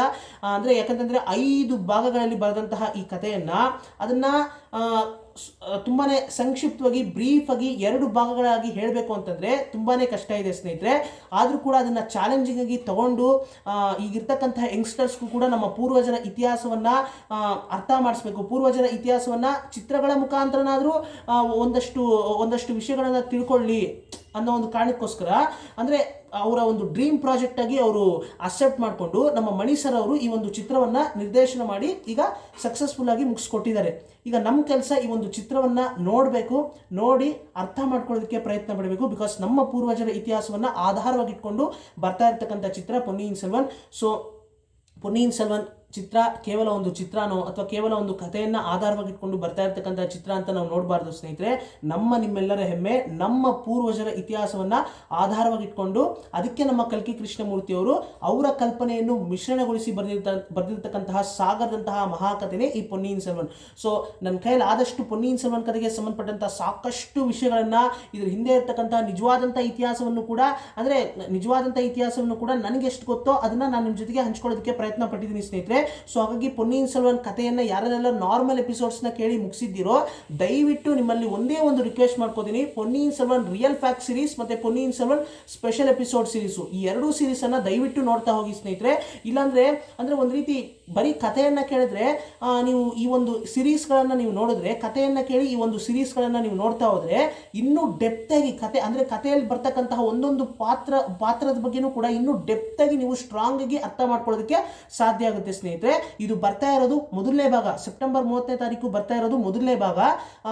5 ಭಾಗಗಳಲ್ಲಿ ಬರೆದಂತಹ ಈ ಪುಸ್ತಕಗಳಲ್ಲಿ 3 ಭಾಗ 3 ಪಾರ್ಟ್ಸ್ ಅನ್ನ ಮೊದಲನೇ ಭಾಗದಲ್ಲಿ ಕವರ್ ಮಾಡಿದ್ದಾರೆ ಸ್ನೇಹಿತರೆ. ಟ್ರೈಲರ್ನ ನೋಡಿದ ತಕ್ಷಣ ನನಗೆ ಗೊತ್ತಾಗೋಯ್ತು 3 ಪಾರ್ಟ್ಸ್ ಅನ್ನ ಇವರು ಕವರ್ ಮಾಡಿದ್ದಾರೆ. ಯಾಕಂತಂದ್ರೆ 4ನೇ ಪಾರ್ಟು 5ನೇ ಪಾರ್ಟು ತುಂಬಾನೇ ಜಾಸ್ತಿ ಇರ್ತಕ್ಕಂತಹ ವಿಷಯಗಳು. 5ನೇ ಪಾರ್ಟ್ ಅಂತೂ ಇಷ್ಟು ದಪ್ಪ ಇದೆ ಸ್ನೇಹಿತರೆ ಪುಸ್ತಕ ಅದು. ಸೊ 5ನೇ ಪಾರ್ಟು 4ನೇ ಪಾರ್ಟನ್ನು ಇವರು 2ನೇ ಭಾಗದಲ್ಲಿ ಇಟ್ಕೋತಾರೆ. ಮತ್ತೆ ಮುಖ್ಯವಾದಂತಹ ವಿಷಯಗಳೆಲ್ಲ 5ನೇ ಪಾರ್ಟು 4ನೇ ಪಾರ್ಟಲ್ಲೇ ನಮ್ಮ ಕಲ್ಕಿ ಕೃಷ್ಣಮೂರ್ತಿ ಅವರು ಅನ್ಲಾಕ್ ಮಾಡ್ತಾ ಹೋಗ್ತಾರೆ. ಕತೆ ಕೇಳಿದಂತ ಪ್ರತಿಯೊಬ್ಬರಿಗೂ ಗೊತ್ತಿರುತ್ತೆ ಲಾಸ್ಟ್ ಅಲ್ಲಿ ಇವರು ಸೀಕ್ರೆಟ್ಸ್ನೆಲ್ಲ ಅನ್ಲಾಕ್ ಮಾಡ್ತಾ ಹೋಗ್ತಾರೆ. ಒಂದೊಂದು ಸೀಕ್ರೆಟ್ಸ್ನ ಅನ್ಲಾಕ್ ಮಾಡ್ತಾ ಹೋಗ್ತಾರೆ. ಕೆಲವೊಂದು ಸೀಕ್ರೆಟ್ಸ್ಗಳಾಗೆ ಬಿಟ್ಬಿಟ್ಟಿದ್ದಾರೆ. ಮುಖ್ಯವಾಗಿ ಹೇಳ್ಬೇಕಂತಂದ್ರೆ ಆದಿತ್ಯ ಕರಿಕಾಲನ್ ಅವರ ನಿಗೂಢ ಕೊಲೆ ಹಿಂದ್ಗಡೆ ಇರ್ತಕ್ಕಂತಹ ರಹಸ್ಯ ಏನು, ಅಂದ್ರೆ ನಿಗೂಢ ಕೊಲೆ ಹಿಂದ್ಗಡೆ ಇರ್ತಕ್ಕಂತಹ ಸತ್ಯ ಏನು ಅನ್ನೋದ್ರ ಬಗ್ಗೆ ನಮ್ಮ ಕಲ್ಕಿ ಕೃಷ್ಣಮೂರ್ತಿ ಅವರು ಹೇಳೋದಿಲ್ಲ. ಅಂದ್ರೆ ಆ ಒಂದು ಪ್ರಶ್ನೆಯನ್ನ ಓದುಗರಿಗೆ ಬಿಟ್ಬಿಡ್ತಾರೆ. ಸೊ ಆ ರೀತಿನೇ ಕಥೆಯನ್ನ ಬರ್ದಿದ್ದಾರೆ ಸ್ನೇಹಿತರೆ. ಸೊ ಇದೇ ರೀತಿ ಪೊನ್ನಿಯಿನ್ ಸೆಲ್ವನ್ ಕತೆಗೆ ಸಂಬಂಧಪಟ್ಟಂತಹ ವಿಷಯಗಳನ್ನು ಆಲ್ರೆಡಿ ನನ್ನ ಕೈಯಲ್ಲಿ ಆದಷ್ಟು ಆಲ್ಮೋಸ್ಟ್ ಎಲ್ಲ ಅಂದರೆ ನನಗೆ ತಿಳಿದಿರೋ ಅಷ್ಟು ಎಲ್ಲ ವಿಷಯಗಳನ್ನು ಕೂಡ ನಿಮ್ಮ ಜೊತೆಗೆ ಹಂಚ್ಕೊಂಡಿದ್ದೀನಿ. ಸೊ ಏನಾದರೂ ಅನುಮಾನಗಳು ಬಂದರೆ, ಪೊನ್ನಿಯಿನ್ ಸೆಲ್ವನ್ ಕತೆಗೆ ಸಂಬಂಧಪಟ್ಟಂತಹ ಏನಾದರೂ ಅನುಮಾನಗಳು, ಡೌಟ್ಸ್ ಬಂದರೆ ನೀವು ಕಮೆಂಟ್ ಸೆಕ್ಷನಲ್ಲಿ ಕೇಳಿದರೆ ನಾನು ಅದಕ್ಕೆ ಉತ್ತರ ಕೊಡ್ತೀನಿ ಸ್ನೇಹಿತರೆ. ಸೊ ಸೆಪ್ಟೆಂಬರ್ 30ನೇ ತಾರೀಕು ಪೊನ್ನಿಯಿನ್ ಸೆಲ್ವನ್ ಚಿತ್ರ ರಿಲೀಸ್ ಆಗ್ತಾ ಇದೆ, ಜೊತೆಗೆ ಕಾಂತಾರ ಚಿತ್ರ ಕೂಡ ರಿಲೀಸ್ ಆಗ್ತಾ ಇದೆ. ಅದು ಕೂಡ ನಮ್ಮ ಸಂಸ್ಕೃತಿಯನ್ನ ಮತ್ತೆ ಮಣ್ಣಿನ ಕತೆ ಅಂತ ಹೇಳಬೇಕು. ಬಿಕಾಸ್ ದಕ್ಷಿಣ ಕನ್ನಡದಲ್ಲಿ ನಡೆಯುವಂತಹ ಆ ಒಂದು ಭೂತ ಕೋಲ ಅಂದ್ರೆ ಈ ಒಂದು ಸಂಸ್ಕೃತಿಯನ್ನ ಅಷ್ಟು ವಿಜೃಂಭಣೆಯಿಂದ ಅಷ್ಟು ಗ್ರ್ಯಾಂಡ್ ಆಗಿ ನಮ್ಮ ರಿಷಬ್ ಶೆಟ್ಟಿ ಅವರು ಅವರ ಚಿತ್ರಗಳ ಮುಖಾಂತರ ಪರಿಚಯ ಮಾಡಿಕೊಡ್ತಾರೆ ಅಂತಂದ್ರೆ ನಿಜಕ್ಕೂ ಎಷ್ಟು ಥ್ಯಾಂಕ್ಸ್ ಹೇಳಿದ್ರು ಸಾಲದು ಅಂತಾನೆ ಹೇಳಬೇಕು ಸ್ನೇಹಿತರೆ. ಸೊ ಅಂದ್ರೆ ಅವರ ಒಂದು ಅಂದ್ರೆ ಅವ್ರ ಚಿತ್ರಗಳು ಯಾವಾಗಲೂ ಕೂಡ ಒಂದು ಫ್ರೆಶ್ ಕಂಟೆಂಟ್ ಆಗಿರುತ್ತೆ. ನಮ್ಮ ರಿಷಬ್ ಶೆಟ್ಟಿ ಅವರು ತುಂಬಾನೇ ಕ್ರಿಯೇಟಿವ್ ಆಗಿ ಅಂದ್ರೆ ಯೂನಿಕ್ ಅಂದ್ರೆ ಫ್ರೆಶ್ ಕಂಟೆಂಟ್ ನ ಕೊಡೋದಕ್ಕೆ ಅವರು ಪ್ರಯತ್ನ ಪಟ್ಟಿದ್ದಾರೆ ಸ್ನೇಹಿತರೆ. ಸೊ ಆ ಒಂದು ಕಾಂತಾರ ಚಿತ್ರದ ಟ್ರೈಲರ್ ಅನ್ನ ನೋಡೇ ನಾವು ತಿಳ್ಕೋಬಹುದು, ಅಂದ್ರೆ ಏನೋ ಒಂದು ಫ್ರೆಶ್ನೆಸ್ ಇದೆ, ಏನೋ ಒಂದು ಯೂನಿಕ್ ಆಗಿ ಏನೋ ಒಂದು ಹೊಸದಾಗಿ ಏನೋ ಹೇಳೋದಕ್ಕೆ ಹೊರಟಿದ್ದಾರೆ ಅಂತ ಕಾಂತಾರ ಚಿತ್ರದ ಟ್ರೈಲರ್ ಅನ್ನು ನೋಡೇ ನಾವು ತಿಳ್ಕೋಬಹುದು. ಸೊ ಹಾಗಾಗಿ ಕಾಂತಾರ ಚಿತ್ರವನ್ನು ಕೂಡ ನಾನು ನೋಡ್ತೀನಿ, ಮತ್ತೆ ಪೊನ್ನಿಯಿನ್ ಸೆಲ್ವನ್ ಚಿತ್ರವನ್ನು ಕೂಡ ನಾನು ನೋಡ್ತೀನಿ. ಎರಡೂ ಚಿತ್ರಗಳ ಅಭಿಪ್ರಾಯವನ್ನ ನಾನು ನಿಮ್ಮ ಜೊತೆಗೆ ಹಂಚ್ಕೋತೀನಿ ಸ್ನೇಹಿತರೆ. ಮತ್ತೆ ಮತ್ತೊಮ್ಮೆ ಎಲ್ಲ ಕನ್ನಡಿಗರಿಗೂ ಕೂಡ ನನ್ನ ಹೃತ್ಪೂರ್ವಕ ಧನ್ಯವಾದವನ್ನ ತಿಳಿಸೋದಕ್ಕೆ ಇಷ್ಟಪಡ್ತೀನಿ. ಬಿಕಾಸ್ ನಿಮ್ಮ ಒಂದು ಸಪೋರ್ಟು, ನಿಮ್ಮ ಒಂದು ಟೈಮು, ನಿಮ್ಮ ಒಂದು ಎನ್ಕರೇಜ್ಮೆಂಟ್ ಇಲ್ಲದೆ ಇದು ಸಾಧ್ಯ ಆಗ್ತಾ ಇರಲಿಲ್ಲ. ಪೊನ್ನಿಯಿನ್ ಸೆಲ್ವನ್ ಎಂಬ ಸಾಗರದಂತಹ ಪ್ರಾಜೆಕ್ಟ್ ಅನ್ನ ಇಷ್ಟು ಸಂಕ್ಷಿಪ್ತವಾಗಿ ಸಿಂಪಲ್ ಆಗಿ ನಾನು ನಿಮಗೆ ಅರ್ಥ ಮಾಡಿಸ್ತೀನಿ ಅನ್ನೋದೇ ಒಂದು ದೊಡ್ಡ ಚಾಲೆಂಜು. ಸೊ ನಾನು ಅದರಲ್ಲಿ ಸಕ್ಸಸ್ ಆಗಿದ್ದೀನಿ ಅಂತಂದ್ರೆ ಅದಕ್ಕೆ ನೀವೇ ಕಾರಣ. ಸೊ ನಿಮಗೆ ಎಷ್ಟು ಥ್ಯಾಂಕ್ಸ್ ಹೇಳಿದ್ರು ಸಾಲದು. ನಿಮ್ಮೆಲ್ಲರ ಸಪೋರ್ಟ್ ಹೀಗೆ ಇರಲಿ ಅಂತ ನಾನು ಆಸೆ ಪಡ್ತೀನಿ ಸ್ನೇಹಿತರೆ. ಸೊ ಒಳ್ಳೊಳ್ಳೆ ವಿಷಯಗಳನ್ನ ಮಾತಾಡೋಣ, ಪಾಸಿಟಿವ್ ಆಗಿರಿ, ಕಂಟಿನ್ಯೂಸ್ಲಿ ನಾಲೆಜ್ ಗೈನ್ ಮಾಡ್ತಾ ಇರಿ ಅಂತ ಹೇಳ್ತಾ ಎಲ್ರಿಗೂ ನಮಸ್ಕಾರ ಸ್ನೇಹಿತರೆ.